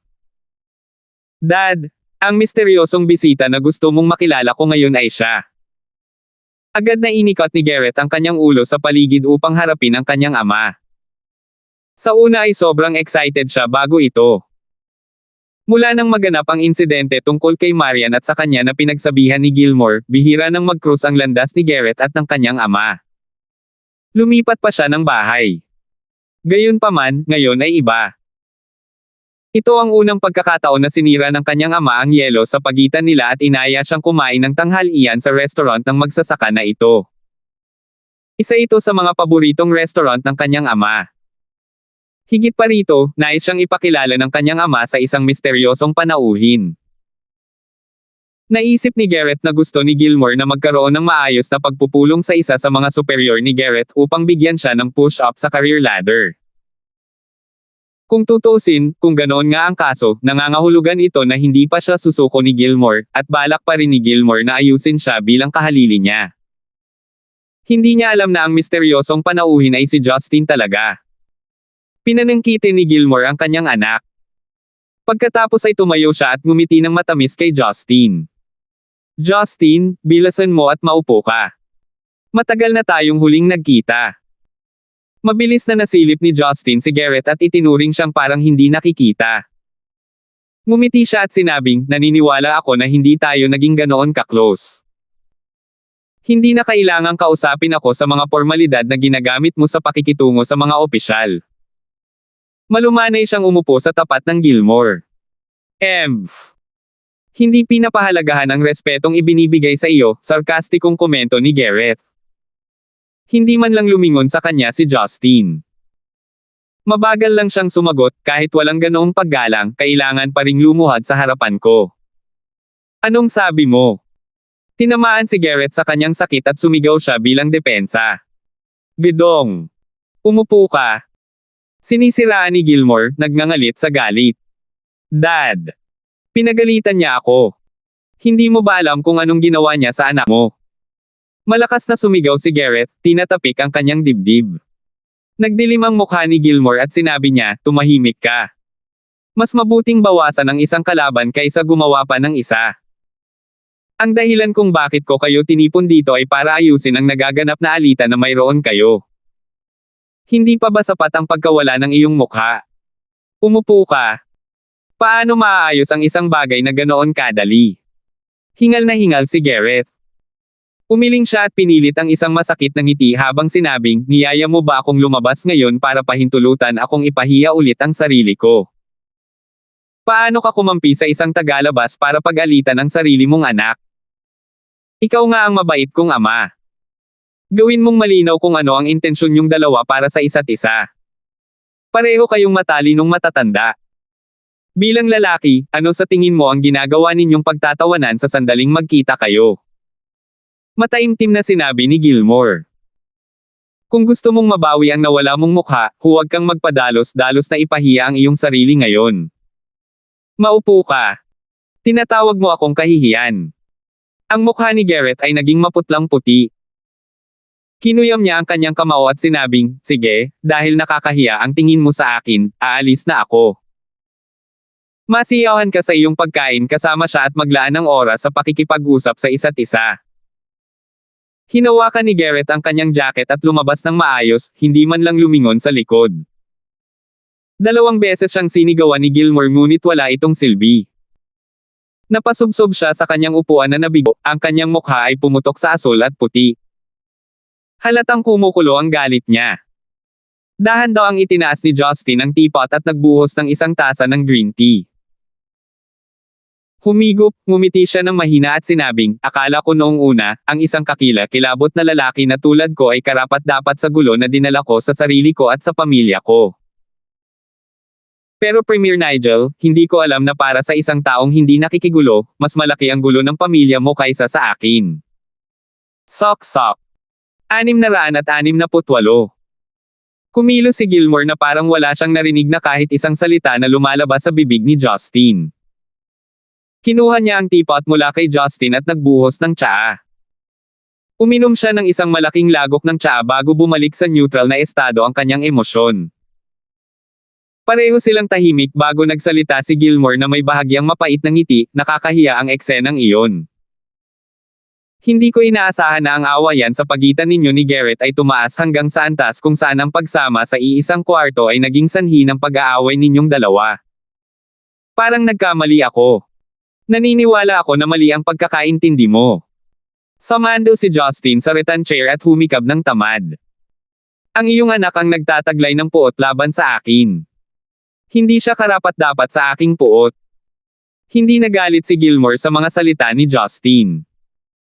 Mahinahon niyang sinabi, lagi kong iniisip na isa kang mayabang na binata mula pa noong una nating pagkikita. Isang lalaking walang pakialam sa iba. Mukhang tama ako. Depende kung sino ang kaharap ko, sabi ni Justin. Tumango si Gilmore at sinabing, talagang pag-asa ko na maibsan mo ang tensyon sa pagitan ninyo ni Garrett. Kahit hindi kayo maging magkaibigan, sana hindi kayo magkaaway. Premier Nigel, kung mayroong isang lalaki na laging nananabik sa iyong asawa, magagawa mo bang makipagkasundo sa kanya? Tanong ni Justin at ni Nishan. Nagbago ang mga ekspresyon ni Gilmore.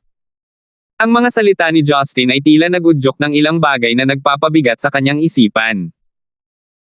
Magkasunod siyang nagsali ng 2 tasa ng tsaa at bumaantong hininga, hindi pa ako nakakapagtanong sa iyo nito. Ayos na ba ang pamilya mo? WHO. Halos kakaibang ngiti si Justin habang nagtatanong, diretsyong nakatingin kay Gilmore.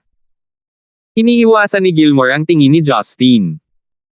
Sinubukan niya ang kanyang makakaya upang manatiling tahimik habang tumugon siya, natural ang iyong ina, at ang iyong asawa. Ang aking ina ay lubos na nasisiyahan sa kanyang buhay sa Stonegate. Bagamat ang kanyang buhay ay maaaring ituring na nakakabagabag paminsan-minsan, alam ko sa katunayan na siya ay nasisiyahan dito. Tungkol naman sa aking asawa, siya ay medyo abala sa kanyang trabaho. Kahit na hindi niya ito sinasabi, alam kong hindi siya masaya sa halos lahat ng oras, sabi ni Justin. Natarante si Gilmore. Nagtanong siya bago pa man mag-isip, may bumabagabag ba kay Marian? O masyado siyang pagod? Mukhang nag-aalala ka sa asawa ko. Ngumisi si Justin at nagtanong, akala ko kasama mo lang ang nanay ko. Nagmamadaling nagpakawala ng pilit ng ngiti si Gilmore na nagsasabing, nakilala ko na siya minsan o 2 beses. Hindi madaling pasanin ang ganoong kalaking responsibilidad sa kanyang edad. Iginagalang ko siya, kaya hindi ko maiwasang magtanong ng ilan pang tanong. Kailangan kong magpasalamat sa iyong pagmamalasakit noon, Premier Nigel. Tungkol sa kung bakit hindi siya nagsasaya, higit sa lahat ay salamat sa kilabot na tinatawag mong anak, na nag-uudyok ng mga problema para sa kanya. Mula nang ipakita ng iyong anak kay Marian ang kopya ng medikal na record ni Kevin, hindi na nagawang pasiglahin ni Marian ang kanyang espiritu, sabi ni Justin na may anino ng isang ngiti. Medyo nanginginig ang kamay ni Gilmore na nakahawak sa tasa. Sinubukan niyang panatilihin ang kanyang harapan at sinabing, tungkol sa bagay na iyon, labis akong ikinalulungkot. Tumawag din ako para ipaliwanag ito dati. Ang record ng medikal na iyon ay isang peking kopya. Hindi kailangang labis na mag-alala ang mga miyembro ng iyong pamilya dito. Bumaba ang temperatura sa mga tingin ni Justin, Premier Nigel, alam mo ba kung sino ang unang taong nakadiscover ng medical record na iyon? Itinaas ni Gilmore ang kanyang ulo at tinitigan si Justin na may pagdududa. Ako iyon, sabi ni Justin. Tila nagulat si Gilmore. Sumili ang bahid ng kaba sa gilid ng kanyang mata. Malamig na sinabi ni Justin, noong araw na iyon, pagkamatay ni Kevin Lasander, ipinatawag ng kanyang doctor in charge ang kanyang mga miyembro ng pamilya sa opisina ng doktor. Ang apelyidong doktor na iyon na Zhao, ay kinuha ang medikal na record na iyon sa harap ng aking mga mata. Malinaw na nakatala sa dokumentong iyon na si Kevin ay ipinanganak na walang seminal vesicles. Noon, bina-blackmail pa nga ako ng doktor hanggang sa daan-daang milyon gamit ang medical record na iyon. Hindi ko na kailangang sabihin na hindi ko siya binigyan ng pera. Ang ginawa ko lang ay binalaan siya na kapag nag-leak ang impormasyon, aagawin ko kaagad ang buhay niya. Ngunit hindi ko akalain na may mag-iimbestiga sa mga miyembro ng pamilya ni Marian para makaganti sa akin. Sa huli, sa iba't ibang paikot-ikot, ang medikal na record na iyon ay napunta sa mga kamay ng iyong anak. Hindi makapagsalita si Gilmore. Tahimik lang siyang umiinom ng tsaa niya. Premier Nigel, mas alam ko pa kaysa sa iyo kung fertile si Kevin. At masasabi ko ito sa iyo ngayon. Ang katulong na inupahan ng pamilya ko noon, na naglilingkod pa rin sa bahay ko sa kasalukuyan, yun na, napanood niya si Kevin na ikinasal. Ibinunyag na ng matandang CEO ang katotohanan kay Yuna noong nabubuhay pa siya. Kung paanong walang tawag sa telepono mula sa araw na iyon, ang sabi sa iyo ni Gibson noong araw na iyon. Huminga ng malalim si Gilmore. Sabi niya sabay Stephen smile, ganun ba? Sobrang nakakalungkot. Iyon ang pagkakamali ko. Pero nakakatamad na pag-usapan ang bagay na ito. Huwag na nating ituloy ang paksang ito. Umiling si Justin, hindi pa ako nakakarating sa mahalagang bahagi. Ang dahilan kung bakit ako pumayag na pumunta ngayon ay upang ipaalam sa iyo ang isang bagay ngayon. Bata, ano ito? Isang matalim na tingin ang bumungad sa mga mata ni Gilmore. Si Justin ay hindi gaanong naapektuhan. Matigas niyang sinabi, sinamahan ko si Maria na dumalaw sa libingan ng kanyang ina at lola kamakailan. Habang paakyat kami ng burol, napansin ko ang isang pamilyar na hitsura ng Audi A8 na lumalabas mula sa ibaba ng burol. Ang kotse na iyon ay ang eksaktong parehong kotse na nakita ko noon sa labas ng courtyard ng militar. Premier Nigel, sigurado akong sasakyan mo iyon. Ramdam ni Gilmore ang paninigas ng kanyang katawan. Ngumiti siya ng mahina at nagtanong, ganun ba? Niloko ka ng iyong mga mata. Hindi pa ako nakapunta sa anumang libingan. Oh, talaga. Tapos parang wala rin sa tabi mo ang bouquet ng Zen-Icon redbud flowers na nakalatag sa burol ng yumaong biyenan ko. Nakangiting tanong ni Justin. Siyempre hindi. Isang mahinang tawa ang pinakawala ni Gilmore. Lumalabas ang malamig na pawis sa kanyang mga templo. Malamig na ngumiti si Justin. Premier Nigel, patuloy ka bang magkunwaring kamangmangan? Una, dahil sa aking paningin, imposibleng magkamali ako sa plate number ng sasakyan na nakita ko noong araw na iyon. Higit sa lahat, kilala mo na ang aking ina at ang aking yumaong biyenan na si Selena Campbell sa universidad.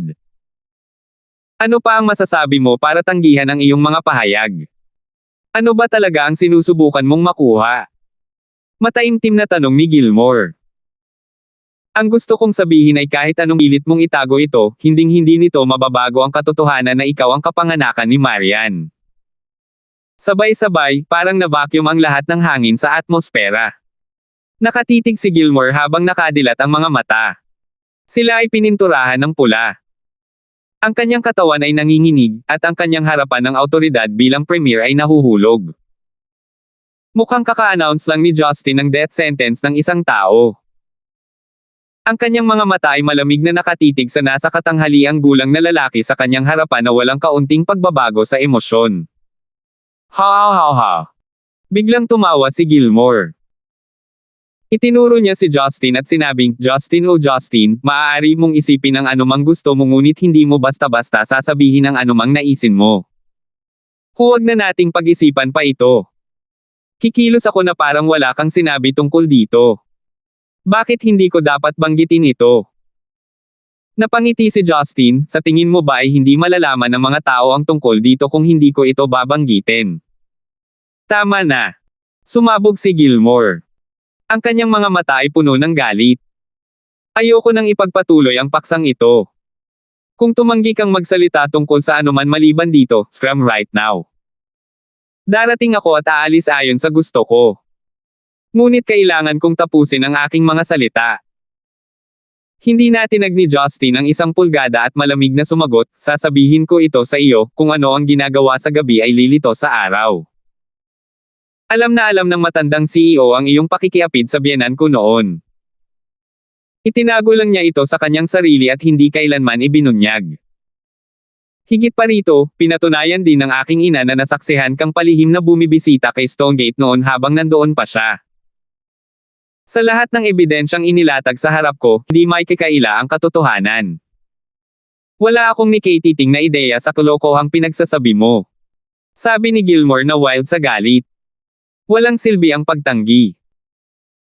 Kahit na itanggi mo ito, ang nanay ko, si Yuna, at marami pang iba na nakadama ng mga nangyayari noon, alam ng lahat ang katotohanan. Ngumisi si Justin, sa palagay mo ba ay malulutas ang lahat kung pumikit ka dito? Ang mga larawang iyon nakuha ng biyenan ko noong nabubuhay pa siya, alinman sa mga dinala niya sa iyo ay magtatanong at magbibigay ng mga sagot. Hindi banggitin ng mga tula na tula ay nakasulat pa sa likod ng ilan sa mga larawang iyon, na nagsasabi ng mga bagay tulad ng araw-araw mong iisipin. Bagamat ikaw ay hindi malinaw sa aking paningin, ngunit ang ilog mo ay hindi malinaw sa aking paningin. Weren't in love, then are you claiming that it was my mother-in-law's one-sided love? Si Gilmore ay inagaw ng isang pagdagsa ng karaingan.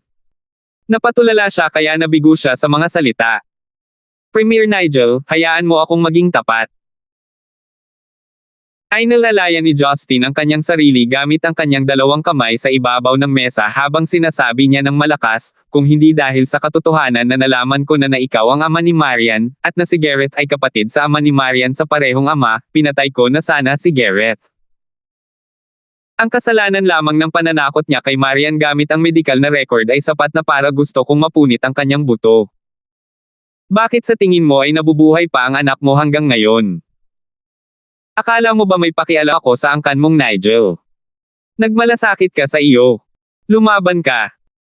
Pinili ko lang ang landas na hindi humantong sa pagdurog ng puso ng aking babae. Naiintindihan mo ba? Nalaglag ang panga ni Gilmore. Maliwanag, hindi niya napagtanto na naisip na ni Justin ang lahat ng maaga, at napakaraming bagay ang malapit ng nasangkot. Natapos na ni Justin ang kanyang mga salita. Napakamot siya sa anit niya at kinontrol ang kanyang emosyon. Nakatingin sa tulalang Gilmore, same time niyang sinabi, Premier Nigel, lubos kong hinihiling sa iyo na makipagkita kay Marian kahit isang beses. 669. Natigilan si Gilmore sa sinabi ni Justin. Inabot siya ng ilang sandali bago siya napatitig sa umaasang sulyap ni Justin, at bahagyang umiling. Hindi ko gagawin, mapait na sagot ni Gilmore na may malungkot na mga mata. Bakit? Agad na napuno ng pagkabigo si Justin. Masakit ba sa iyo na tanggapin ang katotohanan na siya ang iyong anak? Nagbabantang bumagsak ang mga luha mula sa mga mag-aaral ni Gilmore, ngunit hindi nakakagulat na siya ay malakas ang kalooban gaya ng dati. Dahil anak ko siya kaya hindi ko na siya makikita. Nagalit si Justin. Ang patuloy na pag-ikot ng mga pagkabigo ay humantong sa kanya upang tuyain si Gilmore. Tingnan mo, Premier Nigel, hindi ako madaldal na tao. Ngunit ang dahilan kung bakit ako narito pa rin ay upang linawin ang mga bagay para sa iyo.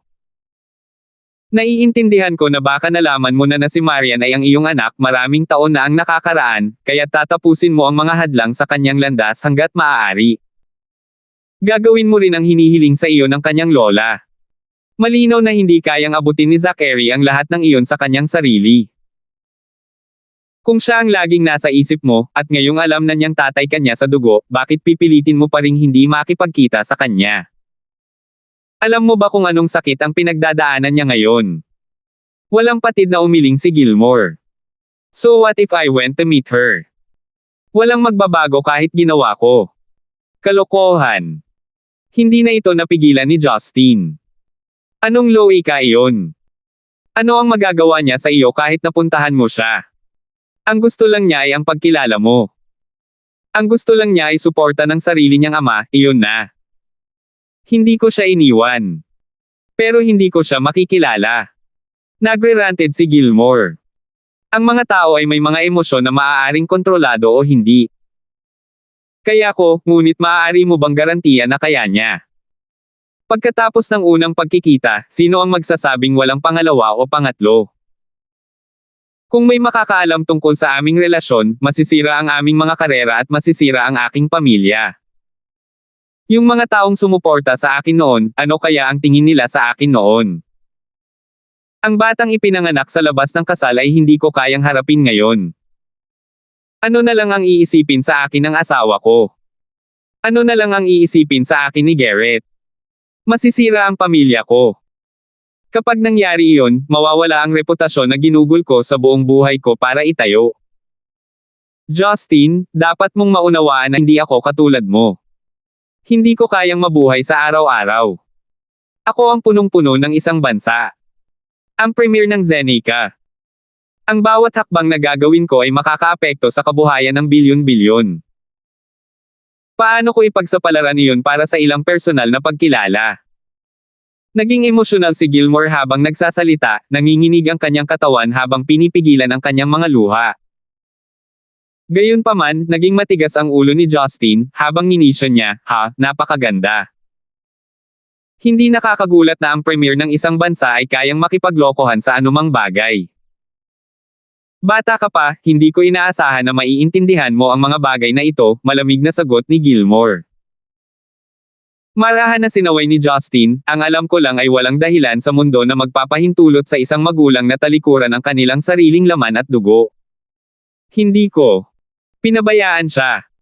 Nakatago lang ako sa anino habang siya ay lumalaki. Kung hindi dahil sa akin, sa tingin mo paano siya magiging kung ano siya ngayon? Naisip mo ba talaga na naging matagumpay ang Yellow International sa sarili nitong? Bulong ni Gilmore. Habang tumitindi ang kanilang paghaharap, ang banayad na simoy ng hangin at alon ng tubig ay tila naging malaking kaibahan sa parehong naroroon.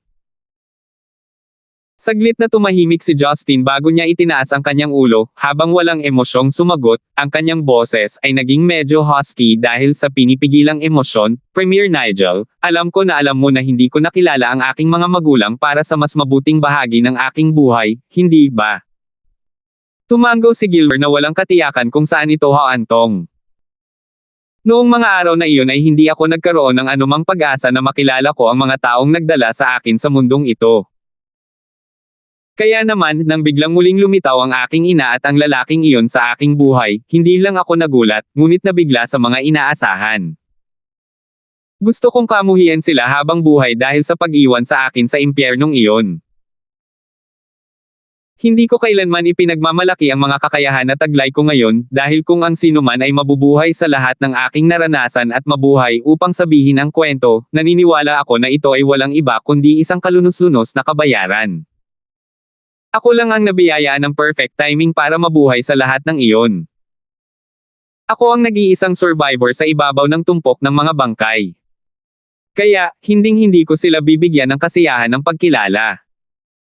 Ang tanging bagay na sila sa akin ay ang mga taong iniwan ako noong kailangan ko sila ng lubos. Wala akong interes sa kanilang nakalulungkot na kabayaran ng pag-ibig. Sa puntong ito ng kanyang paliwanag, nagpakawala ng mahabang hininga si Gilmore.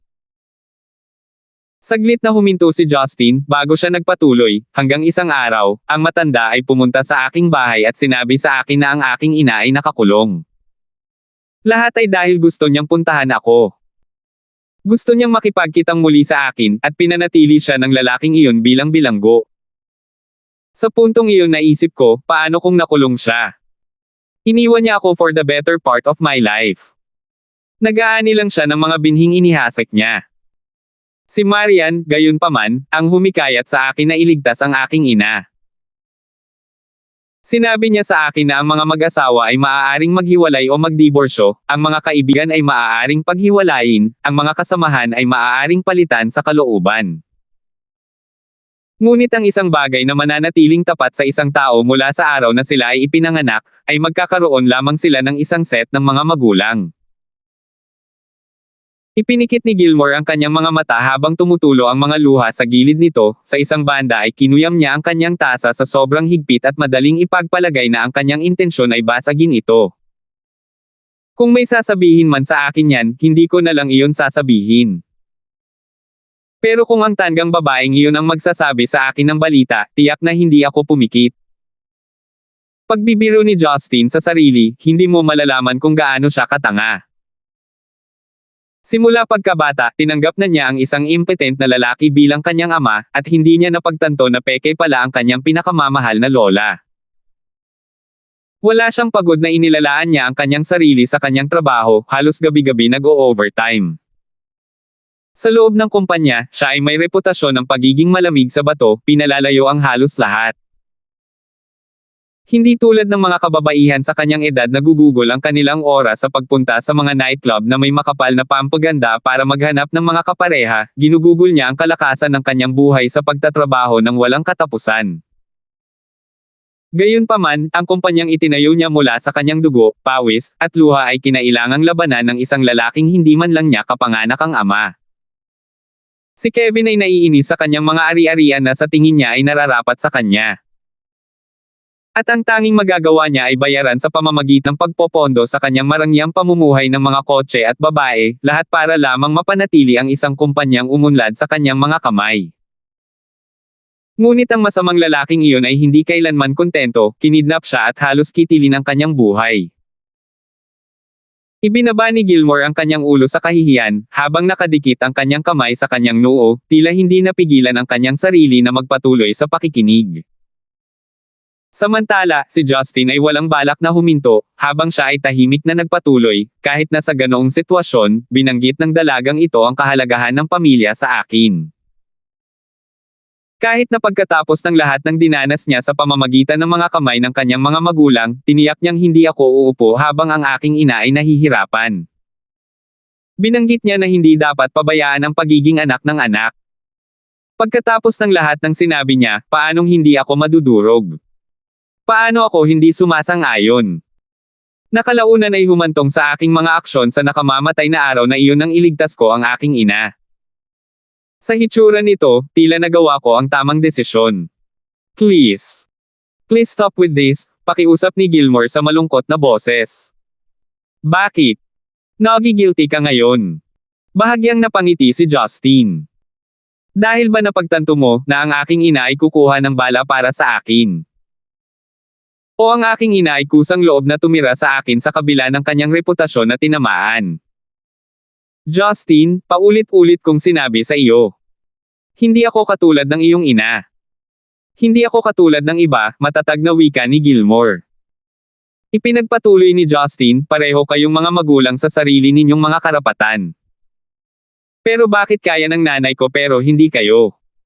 Ang kailangan lang Marian ay isang pagpupulong kasama ang kanyang ama.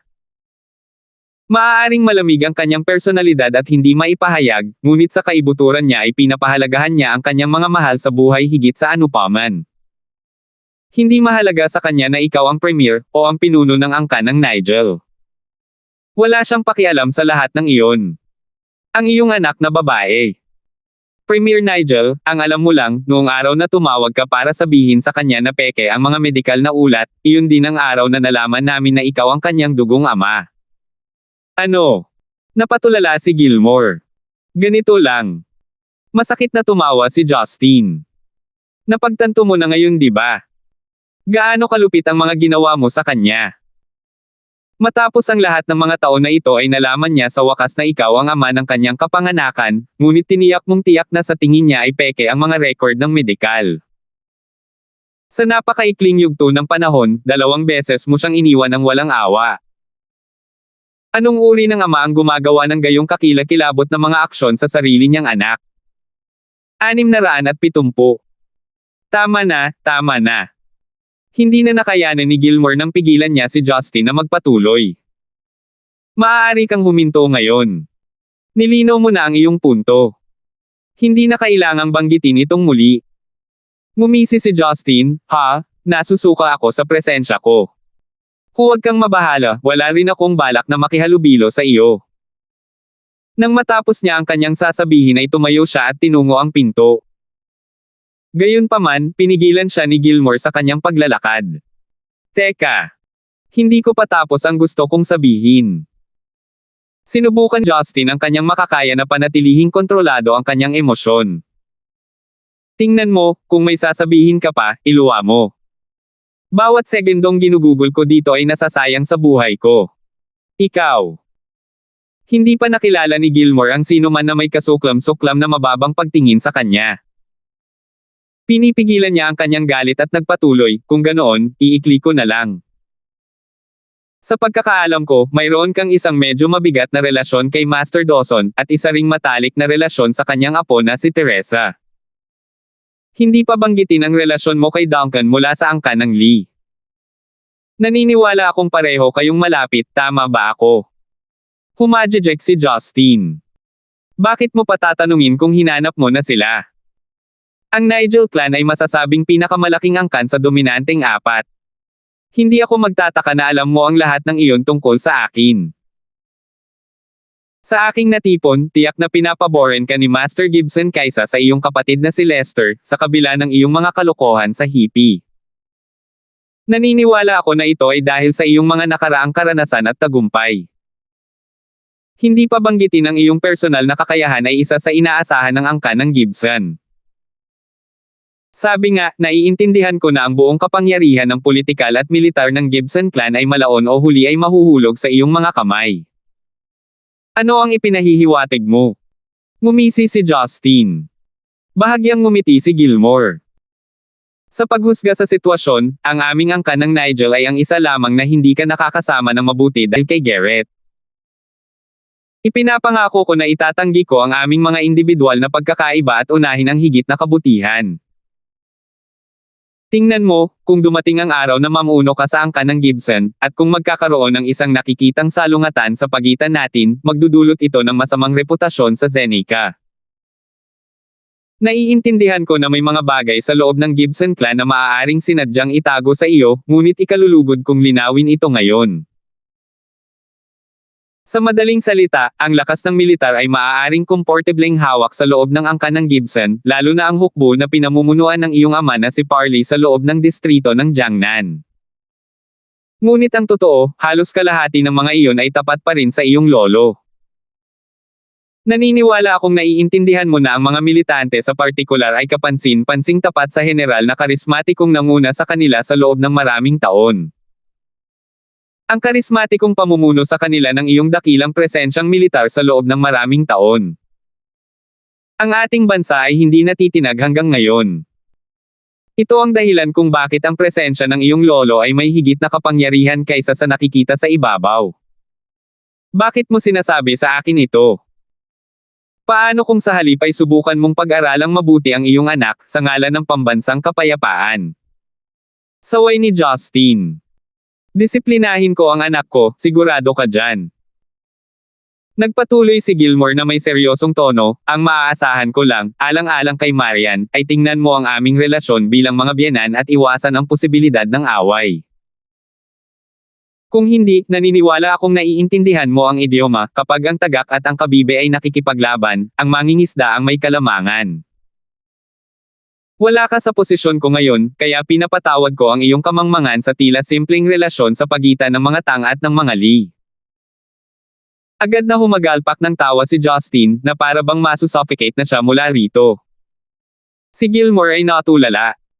Kumunat ang noo niya at nagtanong, anong nakakatawa sa sinabi ko? Nakakatawa. Pinipigilan ni Justin ang pagtawa habang sumagot, ito ang biro ng taon. Si Gilmore ay nalilito sa kung paano umunlad ang sitwasyon. Nagsabi ka noon ng mga katawa-tawang dahilan para sa pagtanggi na makipagkita sa asawa ko. Pero ngayon gusto mo akong kumbansihin sa katotohanang asawa ko si Marian. Haha. Premier Nigel, sigurado kang matipid na negosyante. Dahil inuutusan mo akong gamitin ang relasyon mo at ni Marian, maaari mo na lang akong turuan na simulan ang isang witch hunt sa lahat ng mga dissident mo sa politika. Ay teka, kaya ko pang hiwain ang mga presidente ng ibang bansa. Ano sa palagay mo, May, minahal, biyenan? How dare you speak of me like that? Ito ay para sa mutual harmony ng ating dalawang angkan, para sa kaayusan ng ating bansa. I don't give a shit about this damn country or the heavens. Isa akong ordinaryong tao, ang asawa ng aking asawa. Hinding-hindi ko hilingin na ang aking asawa ay ma-depress at mabalisa sa kanyang walang pusong ama. Gusto kong mamuhay siya ng masaya. Kahit ano pa, mabibilang mo ako. Galit na galit si Gilmore. Nanginginig ang kanyang kamay habang nakaturo kay Justin, hindi niya magawang itaas ang kanyang boses. Lalong lumabas si Justin bago huminto at tumalikod. Premier Nigel, I am never considered a good man. In fact I'm an utter mess, perverted, motivation lacking. I can't help myself but always mess around with other women. Ilang beses na akong kinumpronte ni Marian tungkol dito at may karapatan siyang gawin iyon. She hated to her guts how I can never wholeheartedly egil her and Imre. Kung kaya't hindi ko itinataas ang aking boses sa kanya, gayon paman, gugugol ko ang natitirang bahagi ng aking buhay para sa aking mga kasalanan. Ngunit kahit na ang isang hamak na tulad ko ay namumutla kung ikukumpara sa isang lalaking tulad mo. Si Marian kung ikukumpara ay higit na maswerte kaysa sa aking yumaong biyenan. At least, hindi ko naisip ni minsan na iwan ang sinuman sa mga babaeng mahal ko, anuman ang pangyayari. Oo, isa pa. Masayang-masaya ako na hindi ko dinala si Marian dito para makilala ka dahil hindi ka karapat-dapat. Hindi ka karapat-dapat na maging ama niya at hinding-hindi ka. Umalis ka sa paningin ko. Sumabog si Gilmore. Binigyan siya ni Justin ng tingin ng paghamak at pang-aalipusta bago siya nginisyon at umalis. Habang papalabas siya sa may problemang sambahayan, tumangala si Justin sa makulimlim na kalangitan.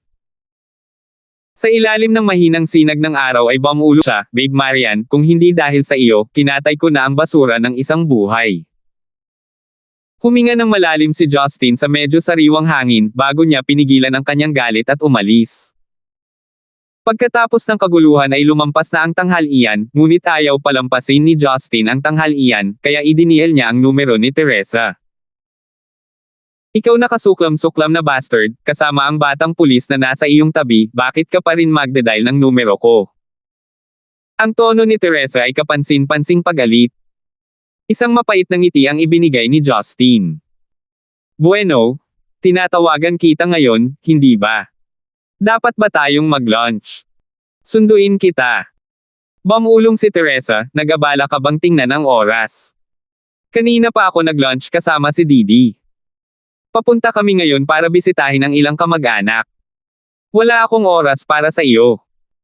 Tsaka, babalik ako sa Stonegate sa loob ng 2 araw, bakit hindi mo na lang hanapin si Karina?"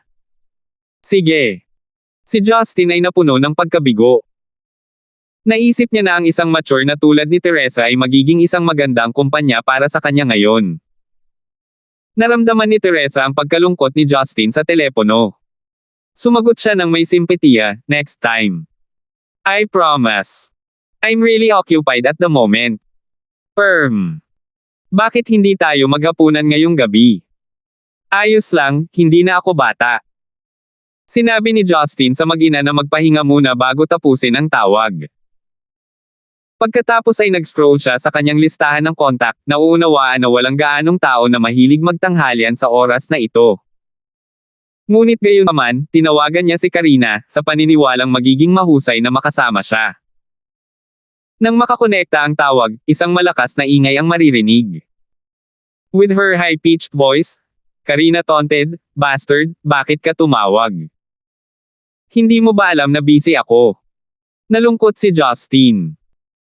Katulad ng pagiging isang babae, si Teresa ay nagmamalasakit at maalalahanin kahit na siya ay nagseselos. Bakit ganap na kabaligtaran si Karina? "Hindi pa ako nagla-lunch. Nagtatanong lang kung gusto mo ba akong mag-lunch ng ate mo." Kumunat ang noo ni Justin. "Nasaan ka, bakit ang ingay?" Tumawa si Karina. "Syempre maingay. Nagsasaya kami ni elder sister sa bird market ngayon. Tamang-tama ang pagdating mo ngayon. Hindi pa tayo nakakakain ng tanghalian kaya pareho tayong nagugutom. Ang palengke ng ibon." Napatulala si Justin. Anong kakaibang pares ng mga kapatid na babae, na gumugugol ng kanilang libreng oras sa palengke ng ibon sa isang shopping mall?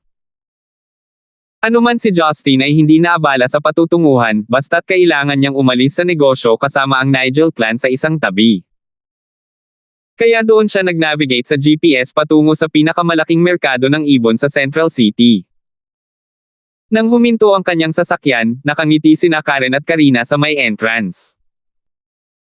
Ang magkapatid na babae ay nakasuot ng pula at asul ayon sa pagkakasunod-sunod, na may kaparehong Levi's vests at maong shorts, na malinaw na pumupunta para sa isang tagmang hitsura. Ang dalawang batang babae ay hindi maikakailang kaaya-aya sa paningin, ang isa ay sporty at outgoing, ang isa ay matikas at sopistikado. Agad na bumuti pakiramdam ni Justin, habang nakabukas ang magkabilang braso niya patungo sa kanila. Gayunpaman, hindi nakakagulat, pareho silang agad na umiwas sa kanyang mga pagsulong, dahil medyo namula ang mukha ni Karen. "Tumigil ka, may mga taong nakatingin." Bahagyang nena si Justin doon. Kung si Joyce, agad siyang tumugon ng mahigpit na yakap. Ngunit naiintindihan niya gayunpaman na ang lahat ay iba. Itinuro niya ang napakalaking birdcage na hawak ni Karina, na natatakpan ng lumang telang basahan. "Anong binili mo? Salamat po at sinamahan ninyo ako, ingat lagi mga master."